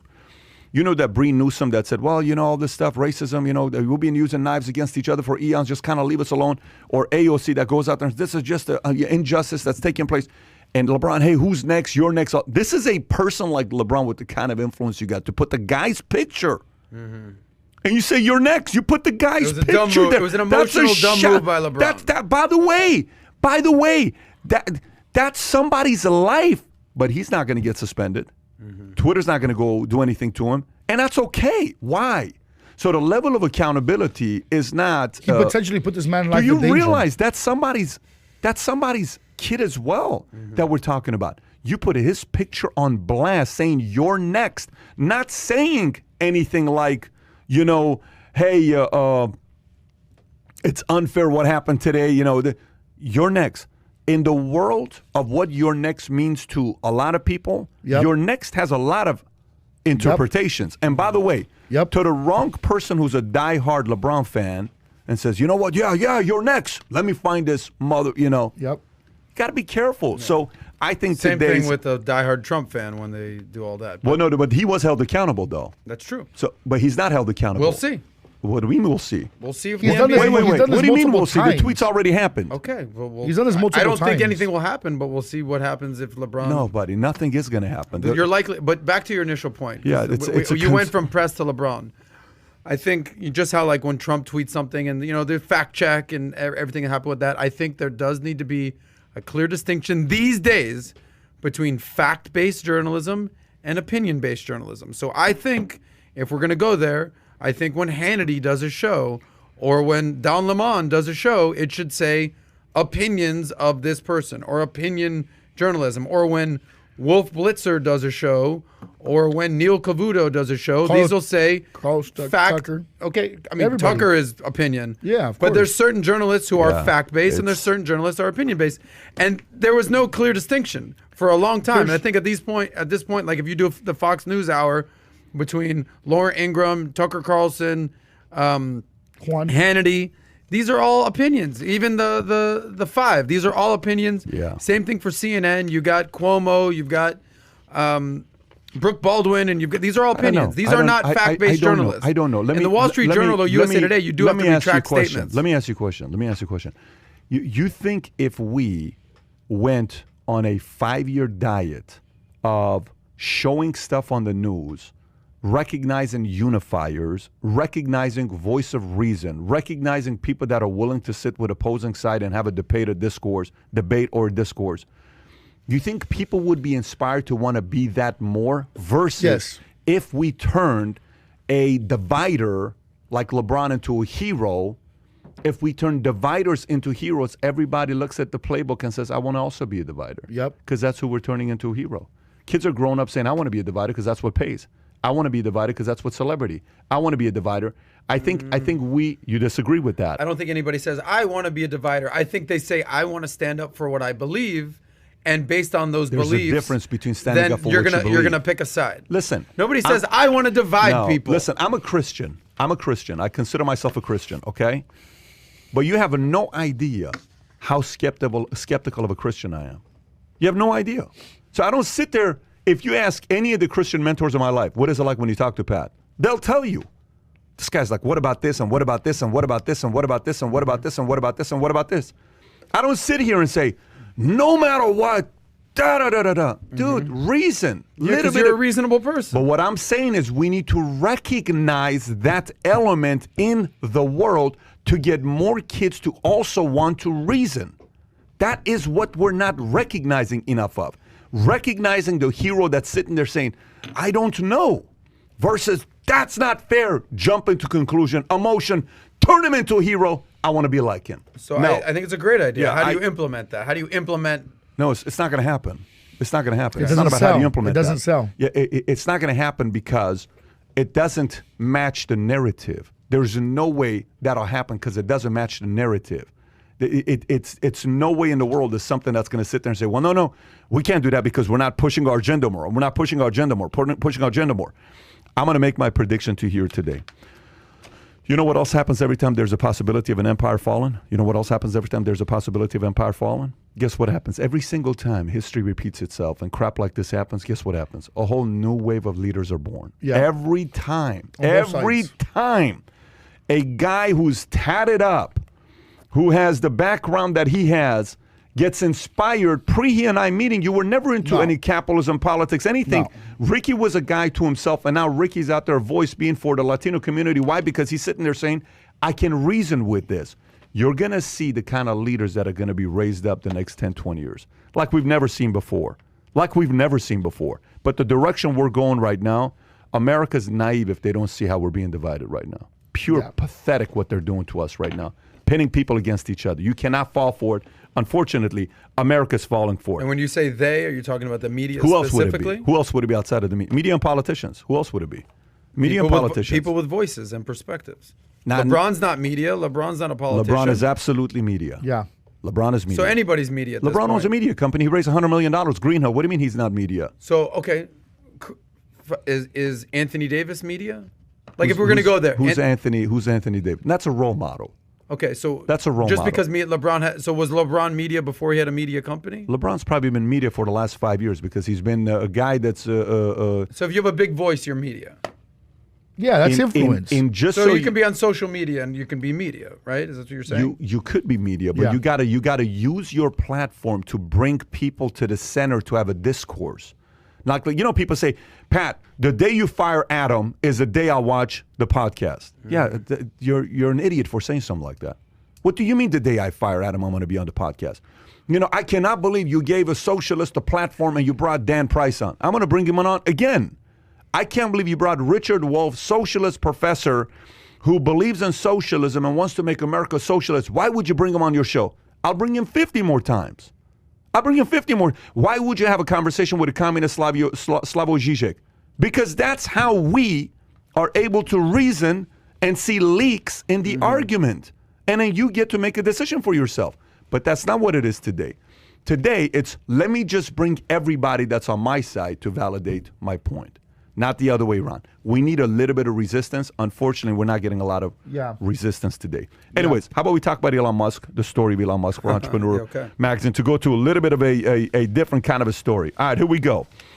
Elon Musk proclaims himself as Emperor of Mars. Entrepreneur Magazine. The co-founder of private space exploration company SpaceX, Elon Musk, noted that the key to preventing the extinction of animals and planets on Earth lies on Mars. In a tweet this weekend, Elon Musk remarked that if we manage to make life interplanetary, it will not matter if it becomes extinct on Earth, page 3, because it will live on the red planet. A few days ago, Musk took advantage of the excitement caused by the company's reusable robots to proclaim himself in his Twitter biography as Emperor of Mars. It should be remembered that Musk constantly changes his description on the social network and has called himself currency advisor, as in the Game of Thrones, because of his internet interest in digital currency such as Dogecoin.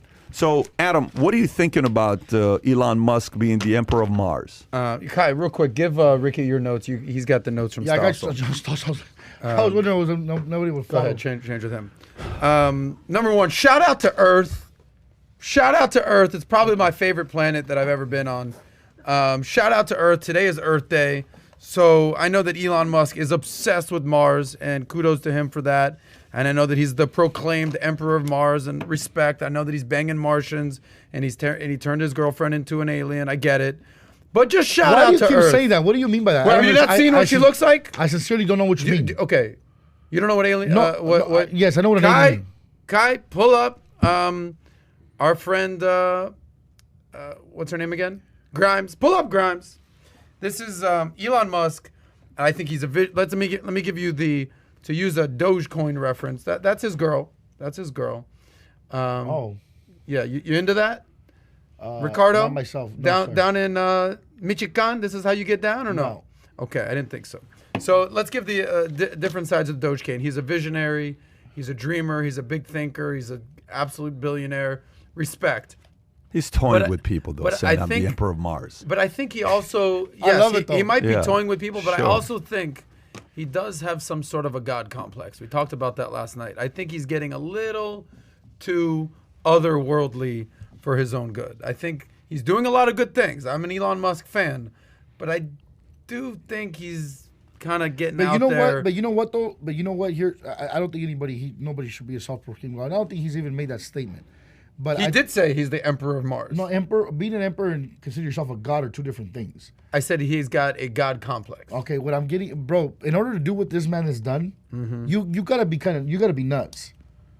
So I said he's a little crazy and a little kooky, and he's a visionary. I know. I'm not saying. I'm just saying, like, you gotta be off in order to be able to do what he's been able to do, because you have to have an imagination and creativity that's beyond the normal person. You know, I like it. He could call himself whatever. I like it. I'm a big Elon Musk fan. I think that I like that he calls. Doesn't bother you at all. You're cool with it. I'm good. You think he's trolling with people? You think he's Hell kind of? yeah, I he is, think and so I as love well. that, and I love it. He's. That's the same reason I'm a big 6ix9ine fan, Pat. Yeah, Tekashi. You're a big Yeah, 6ix9ine fan. Tekashi. Tekashi Oh my 6ix9ine. God, Ricardo, I had so much respect for you. Bro, he's because and then could you go out and rattle. do something like this. Bro, he went to and totally redeem my yourself. guy. This guy went and he snitched on people for the right, for whatever reasons he did, right or wrong reasons, and then he comes out and he's a millionaire again. Because he just rattles the cage so much. You're cool with the snitching? Yeah, no, I'm not cool with the snitching. I'm cool with him rattling the cage. I like that. But from where you're from, if No, one of he'd your be people dead. came and snitched, okay, Yeah. so you're cool with him. No, I don't know where you're at with this. No, I'm just saying I like that he's a disruptor. I like that he doesn't care. I like that. Tekashi. Let me read the other part about they him. can, Elon Musk said he was a Secret Service special agent when he donated to the Republican Party. An FEC filing shows Business Insider. Elon Musk has already changed his title at Tesla's Techno King, and now he's claiming to work for Secret Service. The tech billionaire donated $990 to the Republican National Committee across January 7th and 8th and listed to his job as special agent at the U.S. Secret Service. New Federal Election Commission filing showed there's no evidence that Musk has any connection to the U.S. Secret Service. He has obviously previously listed aerospace company SpaceX as his employer on political donations. Oh my God! So my question is, He's smoking that Mars January weed, Pat. January 7th and 8th of what year? He's smoking that Mars weed. This guy is classic on He what is he's smoking- doing. Pat, He's a January 7th and gangster. 8th of what year? Doesn't say. Just say January 7th. If it says January 7th and 8th, that means it's this year. Okay, Yeah. so that But means he he gave donated to the Republican. $990. It's a weird number. He's a weird dude. But you did it the day after the insurrection at the Capitol. That happened January 6th. So that after that, he said, I got to give money to these motherfuckers over here. Like, what? But 990. What's the 990? You know that he's got... There's a code behind the 990. Of course, he prices things at $420 Yeah, and $69. And he's a weird, out there, crazy visionary that likes banging aliens. And that's it. That's what you're sticking to. I'm sticking to it until he proves otherwise. Let's talk about Vanessa Bryant. Nike Ouch. Vanessa Bryant, Nike opt not to renew nearly 20-year long partnership over differences. This is a Fox Business story. Vanessa Bryant, Kobe Bryant's estate, decided not to extend their partnership with Nike, which expired earlier this month due to several differences between the two sides. Sources told ESPN that Bryant and the estate were frustrated with the limited availability of Bryant's products, and more significantly, that Nike presented them with an offer that was not in line with the expectations of a lifetime deal similar to those of Michael Jordan and LeBron James. Bryant originally signed with Nike in 2003. The estate is now free to negotiate a deal with new brands. What do you think about that? Interesting. I thought it was the other way around. I thought Nike didn't want to continue it anymore. Well, they were not happy about the offer, so Vanessa and the estate said, we're not interested. So Nike made an offer, but it wasn't the rich offer of a Jordan or LeBron James, and they kind of turned away. Well, I think what's pretty clear, if you read anything about this story, is that Kobe, rest in power, legend, is that he wanted to leave Nike and start his own Mamba brand, much like the Air Jordan, whether that's under the Nike umbrella or not. But Kobe, look, I think as amazing as a basketball player as he was, and he'll go down as top 5, top 10 ever, clearly, right? I think MJ is number 1, 100%. LeBron, Kobe, Wilt, Kareem, Russell, wherever you want to put him, he's certainly in the top 5. Shaq, top 10. I think he would have been equally, if not better, a businessman than an athlete. And the run rate would have been triple that what his NBA career was. Because by the time he retired, it was in his early 40s, and he had played for 20 years. And I think he would have had another 40 years plus of being a businessman, a role model, a dad, a girl dad.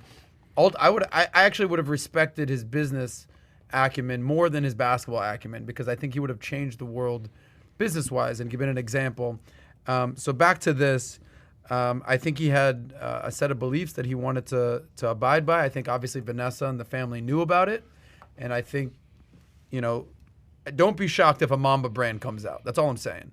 And, and Pat, I'm sure you have a very unique perspective on Kobe, because you're the only person at this table that actually sat with him for hours on end and learned about his perspective and his values and his principles. But something that they talked about here is a lifetime deal. But what happens when you're no longer alive? How do you bet on the athlete or put money behind the athlete if you're no longer alive? Yeah, that's kind of what I was talking to Pat yesterday. I mean, he's, unfortunately, he's not with us anymore. So how do you continue? Jordan is still, he did his commercials even after he was out of the NBA. You know, he's still a, you know, he did the Last Dance, which brought him, you know, Michael Jordan is very much alive with the older generation, our generation, but the newer generation, they're Chris, what is Chris? Was it for the Golden State Warriors? Steph Curry. Steph Curry. They're Steph Curry guys. They're LeBron guys. You don't know basketball. I'm just saying. There's the newer generation. Those are their guys. They think Steph Curry is the best thing ever. Right. Most exciting player today. But I think which is true. But I think the Last Dance, you know, solidified his Jordan's legacy with the younger generation. He almost like people relived Jordan again through the Last Dance, much needed. Which, by the way, something that Kobe unfortunately is not going to be able to do. You know, 20, 30 years from now, after he's done with the league, is not going to be able to relive through a Last Dance series. So, I mean, with Nike, I can understand both sides of it. He's not here anymore to push that, and Vanessa's not going to push it. She's not the driver behind that. No, that's true. What's your perspective on this story, but also just bigger business acumen? So I mean, the real question you got to ask is the following: there's no way in the world Vanessa Bryant, with all the advisors she has around her that are like full-on Kobe fans, are going to steer her in the wrong direction. Right. And there's no way you're breaking a deal with Nike without having an alternative. You're just not going to do it. There's no way in the world. Remember when Parler fired the CEO, the board did, and they fired the founder, and we had a meeting about 5-6 months ago, and I said, if the board hires a CEO that gets Parler back on the app, guess what? The board gets credit for bringing a better CEO, and guess what happened? Apple is now allowing Parler to get back on the board, get back on and App back Store, onto AWS. and AWS, which means that credit goes to the board for firing the founder and CEO of Parler. Respect there to the founder being fired, okay? To the board. So in this situation, we're sitting here listening to this. Vanessa Bryant and her group may be sitting there saying, Nike just lost big time. Why? Course. So, you know, we learned worldwide how much Kobe was loved. Let's just face it. We learned how much Kobe was loved. You know, you realize how much you're loved. Unfortunately, you will never find out how much you're loved until you're dead. The only people that are going to know how much you're loved is the day you die, how many people show up to your funeral, and how stories start showing up that nobody knew about, okay? Because those stories don't show up until a person dies and start telling these stories, right? A lot of them, right? Yeah. Kobe died, what happened? Everybody stopped, and everybody started telling stories about Kobe. Okay. Kobe started off with Adidas, if I'm not mistaken, when he first came into the league. It wasn't Nike. I owned the shoes. I think Kobe had an Adidas shoe. Yep, he did. I owned it. Yep. Today, Kobe's got what? Today competition is to Nike is who? Under Armour. Yeah. You got Adidas. Where the hell is Reebok these days? Reebok is not going to be the one that's going to play ball here. But you got Adidas and you got Under Armour. Okay, and Under Armour is by who today? Under Armour is they got Dwayne Johnson. They got a lot of guys. If you look at who Under Armour's got, and Under Armour's shoes today, they're actually good shoes. I like Under Armour shoes today. Not 10 years ago, not 5 years ago. I wear Under Armour shoes today. I also wear Nike, but I wear Under Armour shoes today. Is it likely that someone's going to pick this deal up? I think so. Yes. Why? Because the saying goes, legends never die. Kobe's a hero. He's a legend. He's in a league of his own. I think somebody's out there already waiting to pick up this contract that's willing to pay the massive lifetime contract and a lifetime contract in this sense could be a 50-year contract, a 30-year contract, a 100-year contract, a 20-year contract, because Kobe's going to be relevant for a very, very long time to come. He's not going to be going away. So the shoes will be coming out. You think Jordan's shoes are going to sell 50 years after Jordan dies? Yes. 50 years after he died? Oh, man. Yeah, probably. Okay. Yeah. So you wear Ferragamos, no? Yeah. Do we know if Ferragamo's alive or not? I have no idea. You see what I'm saying? But the point is, he wears the Louis Vuitton and Versace. Louis Versace, Gucci. I don't even know who the hell they are. Kobe is that big of a figure. Know Gianni Versace? What story do you want to go to next? Do you want to go to a story with Tom Brady? Let's go to the Brady story because it's on the same exact page. So Tom Brady says actions always speak louder than words. Pat Mahomes says fans will find out in 20 years who is better. This is a Daily Caller story. Tom Brady says actions speak louder than words in response to a tweet about which athlete is better, him or Pat Mahomes. Following the Buccaneers' victory against the Chiefs. The back and forth between the star QBs started with a tweet from Kansas City Royals team, which included a video of Royals catcher Salvador Perez wearing a number 12 jersey with the name Brady on it. The catcher then looked at the camera, shook his finger, and says, Pat Mahomes is the best. The video of Perez wearing the Brady jersey stems from a Super Bowl bet between Salvador's former teammate Brett Phillips. The bet was that if Bucks won, Perez would wear Tampa Bay jersey to batting practice when the Royals and Rays met for their April series at Kauffman Stadium. And if the Chiefs won, Phillips would wear instead have to rock a Kansas City jersey. The Chiefs QB Mahomes, who's lost to the Bucks 31-9 Super Bowl, said fans wouldn't know in 20 years who is better. So who is going to end up being better? Bro. Brady. Are you even like Mahomes? Take a step back, guy. You've done nothing. You've had a couple good seasons. You were an MVP of Super Bowl. Cool, I get it. You're not even Aaron Rodgers at this point, Mahomie. That's not my homie, Mahomes. Like, the fact that you even have the audacity, the freaking audacity to compare yourself with Brady, have a little respect. Have a little, like, less of an ego to say, you know what, he's the GOAT. I hope and pray to even be in the conversation with him one day. The fact that you have the ego to say, oh, we'll see in 20 years who's better. Bro, if you might be lucky to win one more Super Bowl, Mahomie, okay? So, dude, you're nowhere near Tom Brady's level. If you'd be lucky to play until your 40s like Tom Brady. I wasn't a Mahomes fan before this, but if this is the way that he's going with this ego, oh, my God. And there are going to be players coming after this guy. You know how players have a target on their back sometimes? Yeah. Mahomie, they're coming after you. You're nowhere near GOAT level like Tom Brady. You think they're going to go after him this season? Hell yeah. You think I might even get into the NFL and go after him, okay? And you're a record-breaking guy. You're a superstar here. All county wide receiver records. I might quit the podcast and go back in the NFL just to take that. Ricky, what do you think about this? You know, I'm a Come on and agree with me, baby. I'm a huge Tom Brady fan, and I think he's an excellent and I think that you know, he had 20-year career. Is it 20 years? If not longer. Yeah, it's 20-year career. I hate to say it, but I agree with you, Adam. Mahomes has not done even a quarter. He hasn't even played a quarter of the time that Brady's been playing. He has a lot to go to prove himself to be able to make those kind of statements. But to play the devil's advocate, he says in 20 years. So, you know, he has essentially he's putting a timeline on when he's going to prove that he is better. But for now, the time being, it's a big statement. I just don't I don't know, man. It's just difficult. Paul, what you think? You know something about football. Why don't you say something about this? Because I don't see Sam, I see you, and that's exactly what I was looking for the football debate. Yeah, I'm with you. I'm actually agreeing with Adam here. Shocker. Because be humble, and you're nowhere even close. Again, there's a lot of quarterbacks in this world that's won an MVP and have won a Super Bowl. So he's not actually that special in the realm of great quarterbacks. I mean, Terry Bradshaw's got 4. Joe Montana's still got 4, I think. You know, Eli Manning's got 2. Like, you're not even at Eli Manning's level yet, bro. Right. And he does have MVP. And again, he's not even near Peyton Manning yet. Guys, you're missing the whole point here. Wow. You're missing the whole point here. Are you flipping? Like, I thought for sure you, one of you guys would have said this. Paul, hear me out. Case study Robert Griffin. Can I be the 1 against 3 here? Can I be the 1 against 3? And you guys can trash me. You can call me out. You can say you have no clue what you're talking about. But hear me out. My verdict. Okay, so this guy who's supposed to be the #1 pick comes out and says to SI in an interview, Trevor Lawrence, that everybody's raving about, that this guy's going to be the next great whoever they're talking about. They're comparing him to who? To a Manning. He's going to be the legendary next guy. You know what he says in an SI interview? Here's what he says. It's not like I need this for my life to be okay.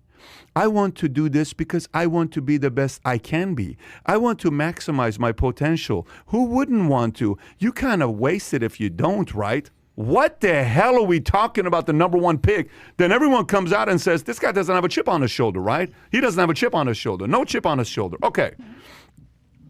You just signed a $504 million contract with a guy named Pat Mahomes. That's insane. Okay? You give this guy $504 million right after he signs. He owns the Kansas City Royals. He becomes one of the owners, part owner, right?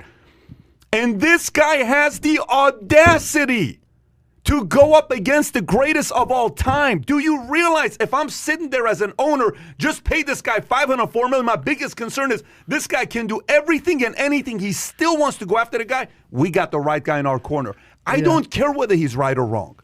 7 championships, very difficult. The records that Brady's had with 52-something, very difficult. Did you see Pat Mahomes' first season? How many yards did he throw in his first season, the first or second season? The second season when he played. If you look at this guy's stats, If you look at his stats of what he did in the last 3 seasons, it's ridiculous. By the way, Brady doesn't compare to his stats in the first couple seasons. It's not even comparable. Well, Brady was a game manager when he came into the league. He didn't come into his own. But you're talking about a guy. You're talking about a guy, Mahomes, who's all game. He wants to compete. He's not afraid, and he's likable. He's not arrogant. He's not cocky. He's not Manziel. He's not Baker Mayfield. He won a Super Bowl already. He got an MVP already. And the guy, how old is Mahomes right now? 25 or 26? How old is the guy? I actually want to know how old this guy is. Yeah, either or. How old is this guy? What is his age? That's what I want to know. How old is Mahomes? He's right now. I'm going to say 25. He's 25 years old, calling out Brady at 43 years old that he's not scared. He's got 18 more years if he plays till 43. And the kind of, health and the way they're doing exercises today to be able to make players play a long time. I love the fact that he says we're not going to know for 20 years. That's not a shot to me. All it tells me is, as a fan, thank God there's guys that still think like Mahomes who say, hey, the reason why we loved Kobe was what? You call Michael Jordan Black Jesus. Yeah. To me, that's just Mike. I'm going to go against him. I love the fact that Mahomes said this. FYI, you know who wins here? Do you know who wins here with Mahomes' comments? Who do you think wins here? The owner of the team. Because he's going to fight. Who else do you think wins here? Who do you think wins here the most? The fans. Yeah. Yes. The fans, the league, they have a face that's not afraid. When Kobe was not afraid to go up against Jordan, the fans won. The league won. The NBA today is pathetic. Let's hug each other. It's not fair. Let's do this. These are my boys. These are my this. There is no competition. Let me go play with these guys. Let me take 7 days off because I'm going through challenges right now. I don't need to play. This guy's saying, no. I'm coming for you, and you may be better than me. But we're going to find that in 20 years. No, you're right. I got a lot of respect for a guy like that, man. And by the way, you know what are the likelihood of this guy passing up Brady? You know what the chances of that is? Passing him up how? As being the GOAT, as being the greatest of all time. What's the likelihood? 1%. Next to nothing. Next to nothing. Next to nothing. But do you want that guy wearing your jersey? Yes. I guarantee you would want that guy being your quarterback. Because he's winning the fight. Versus a Trevor Lawrence. I don't really need this. I don't really need. You know what? You don't need this. Go to fourth pick instead of first pick. Instead of getting the King Kong contract first pick gets. I don't really need this. You're saying you want your quarterback. I'm going to battle you on that one. Stop it. The only thing I'm going to say is actions will speak louder than words. I don't really care what Trevor Lawrence says. If he's putting in the work, I don't really care what he says. I tell you. Okay. I will. Sure, it's good. It's good if he says those things. Words. But if what are you talking about? Because look at Eli Manning. Eli Manning was not that guy, right? He looked like a dope. Yeah, but he's not an Eli Manning. Eli Manning is not Trevor Lawrence. Trevor Lawrence is better than Eli Manning. It's not in the same league. I don't even think. You I don't mean know talent-wise? Oh, you kidding? It's not even. No, agreed. Of course. Agreed. So you can't make the comparison. Wasn't Eli? But Manning Eli Manning still went number one, and Eli Manning won 2 championships, and he took 2 away from our buddy, Brady. That's so, true. But Brady Lawrence, could have but again, 9 without Eli Manning in his life. At the end of the day, I want actions over words. So if Mahomes is talking more than putting in the work, what are you? Then I don't care. This is not a guy that hasn't proven any. This guy won a Super Bowl and he won MVP. You're not talking about a schlep here. No, but he's still 25. That's even more of a reason. But I want to see you at 30. Like, let's just get to 30. All right, let's move on. Let's move on. I think we need to cover a topic before we end the show if we have time. Just go ahead. Tell us because he might not be alive by next week. What's the story? This guy Navalny. Putin versus Navalny. You want to talk about that story? I think we need to because he might not be alive by next week. What page are we on? That's page 7. Okay, let's go to page 7. Ricky's already there. If you want to go to page 7 of John Stassel's notes. I'm there. Okay. Shout out to John Stassel. Putin warns West of harsh response if it crosses Russia's red lines. Reuters story. Vladimir Putin warned the West on Wednesday not to cross Russia's red lines, as Moscow would respond swiftly and harshly to any provocations, and those responsible would regret it. At a time of acute crisis in ties with the United States and Europe, the Russian troops massed near Ukraine on opposition leader Alexei Navalny on hunger strike in jail. The Kremlin leader used his State of the Nation speech to project a message of Russian strength and defiance in the face of outside threats. Putin, who is 68 and has dominated Russia for 2 decades, made no mention of Navalny. Washington last week tightened sanctions on Russia over accusations of computer hacking and election interference, and the Czech Republic accused Moscow of a role in explosions at an arms depot in 2014. Both expelled Russian diplomats. Russia denied wrongdoing and responded with tit-for-tat expulsions. I'm going to read the next part, then I'm going to give it to you here on Navalny. Dozens of Navalny supporters arrested a day of a protest against Vladimir Putin. This is a Newsweek story. Police in Russia started making arrests early Wednesday, a day when protests in support of jailed opposition figure Alexei Navalny are expected to draw tens of thousands of people in the streets of the country. There was an urgency to the scheduling of the protests of Navalny due to his reported faltering health, which has generated international concern. So, Adam, you look like you got something to say about this. Go ahead. No, I don't know how much time we have left, but look, this guy Alexei Navalny is a serious guy, man. Okay? This is a guy who was, if you ever seen that video of him being poisoned on an airplane, he's dying on a plane. He leaves the country, ends up in Germany, recuperates, goes back to Russia. He could have just left the country and never came back because he knew what he was in for. He said, I'm going back, gets jailed. He's in jail for however long. He's a serious dude. He's got some serious balls here, and he's going against Putin. I know you're a big fan of Putin. I'm not putting words in your mouth, but I know that you respect Putin a lot. I told you that? You did. When? The last time I saw you, when, what did I say? When you said the beach was no longer, but you said you respect Putin more than Biden. I said that? Yes. Why did I say that? I don't know. You're about to speak, but this guy Putin, he's a murderer, he's a thug, and a lot of people do respect him because he's a tough guy. But the world is watching, and now this guy's on a hunger strike, and we'll see what happens here. So I got respect for this guy Navalny. I don't know what he's doing. And then regarding what's going on in Crimea, the analogy here with Crimea is Russia cares about this beyond. It's kind of like how China cares about Taiwan. What's going on? What's that noise? Go ahead. I heard a noise. Okay. Go ahead. You got all sorts of hearing. Anyway, this guy is legit, and this guy's about to die, more than likely. He's on a hunger strike. He's being jailed. I don't know how much longer he's got left. Okay, that's Ricky, my concern. Where are you at? I'm with you as far as him going and then coming back. He obviously had a point to prove. And yeah, he is on a hunger. I read up on a little bit yesterday. But I mean, at the end of the day, here's what it comes down to. We're talking about martyrs earlier, right? So what do you think he wants to be a martyr for? This guy, Navalny. What do you think he wants to be a martyr for, in your opinion? Because he's wanting to be a martyr. Likely the corruption and the everything that's surrounding Putin and everything that he stands for. Okay, so what do you think about Putin, them saying that he's fine, that he's perfectly fine, that he's good? Can you trust that whatsoever? That's like when China says anything, how can you trust them? So what it comes down to is it comes down to something very, very, very, very simple. It's not difficult to look at it or to have a different perspective on it. When Putin is in a position to where he can expose him and say, hey, he's fine, right? Because that's what he's saying. Right? Well, that's what the government's saying, if I'm not mistaken, that he's good. Right? Or am I mistaken? Yeah, I guess. They're saying he's on fine. a hunger strike. He's dying in prison, but he's fine. fine. They say he's fine. Yeah. If he's fine, then show him to the public. Bring him on and show him that he's fine. Mm-hmm. Right? To discredit all, because they're trying to discredit him. Right? That's what they're trying to do. So he's trying to discredit Putin. Well, but Putin's also trying to discredit him. That's why he has him locked up. So show that he's fine. Bring him out. And show the world, because it's a world story. You guys are on the same page on this. To a certain extent, yeah, I think so. Yes or no? Yeah, I think I'm on Team Navalny. I'm not on That's Team what he's Putin. on. Show him his fine. Yeah, show him he's He's fine. saying I thought you show were him a his Putin fine. fan, though. No, I'm not a Putin fan. I never told you that. I never told you. Maybe you were that. emotional when you told No, me that. I don't get. No, bro. Listen. You said you liked Listen, Putin by the way, more than Biden. By the way, let me clear that up. You said that. Let me clear that up. This is the way I talk. This is not emotion. I come from a loud-ass Mexican family. People are like, you talk people not be emotional, but you're emotional. No, I don't know how they speak in your house, but in my house, everybody when we're having dinner speaks over each other. Yeah. That's just the way it is. This is the way I talk. Have you met Alejandro or no? I have not. The same. By the way, even more animated. Yes.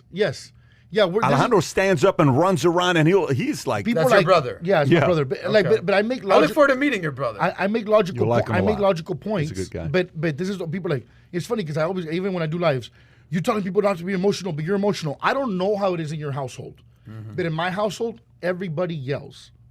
I'm cool for with no that. reason. Yeah, It's not me don't being apologize emotional. to me, bro. Well, in your household, that trust me, wasn't I the plan. case. You guys were- Trust me, I have zero Yeah. plans of apologizing to you. Okay. But what I'm getting at is that just for the viewers, this is the way we talk in my house. You talk to my wife. My wife's For very calm. $300, would you apologize to No, me? I would never apologize to you for anything, not even $300. But what I'm getting at is I want $700 more in quarters, Ricardo. I got you. Don't worry about it. What are you going to do with those quarters? I have I'm no actually so fucking clue. curious This what is you're going to what do this with that. By the way, let's... Laundry day. Okay, so let's, by the way... Do you have any takes on Navalny and Putin and what's going on in Russia? I What's your say take? that's the part about America where at least we have the ability to see what the alternative option is, and then we decide. Okay, in Russia, you don't really have that because you don't have a lot of options. He tells you, I'm going to be here for a while, you can't do nothing about it, and Russians kind of say, okay, that's where we're going. That's the difference between what we still have in America and what some other countries don't have.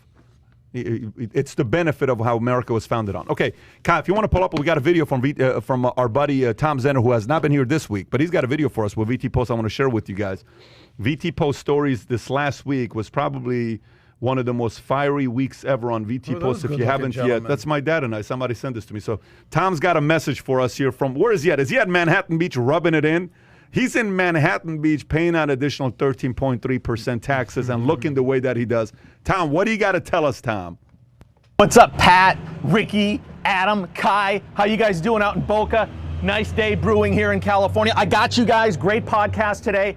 Thumbs up from me all the way out here in LA. By the way, you guys end in a few minutes. I'm going to keep a lot of these stories going at vtpost.com. Let me show you a little bit about what we're working on today. Biggie Smalls. His estate is going to be managed by William Morris, so there might be some new content coming from Biggie Smalls if you're a fan of his. Jeff Bezos isn't the only big-time executive leaving Amazon. He's got dozens of senior VPs that are bailing on him right now, too. We've got that story. And how about this? There's a 90-year-old grandma, a granny in China that got scammed out of $32 million. So we got all kinds of stories like that all day, vtpost.com. By the way, Adam, here's a little investing advice for you, for free from me. Take some of those quarters that Ricky brought for you from California, invest in VIP premium service. It's only $1 a month. Okay, that's it. You're going to get some great stuff. Have a great day, guys. I will see you in the studio on Tuesday. That's a good investment.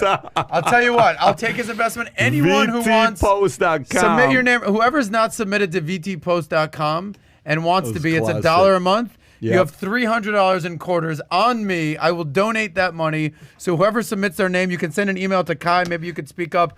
I will take these $300 in quarters and gift it to our valuetainers and pay for whoever wants to sign up. Adam. First come, first serve.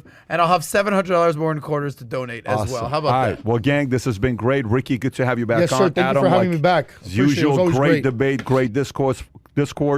Folks, if you liked it, click on that subscribe button. Many of you guys were getting the text messages that we were sending you. We've been skipping on that last couple days. So make sure you're also clicking on the notification button so YouTube sends these videos to you the moment we go live. Having said that, have a great weekend, everybody. We'll do it again next week. Take care. Bye-bye, bye-bye, bye-bye.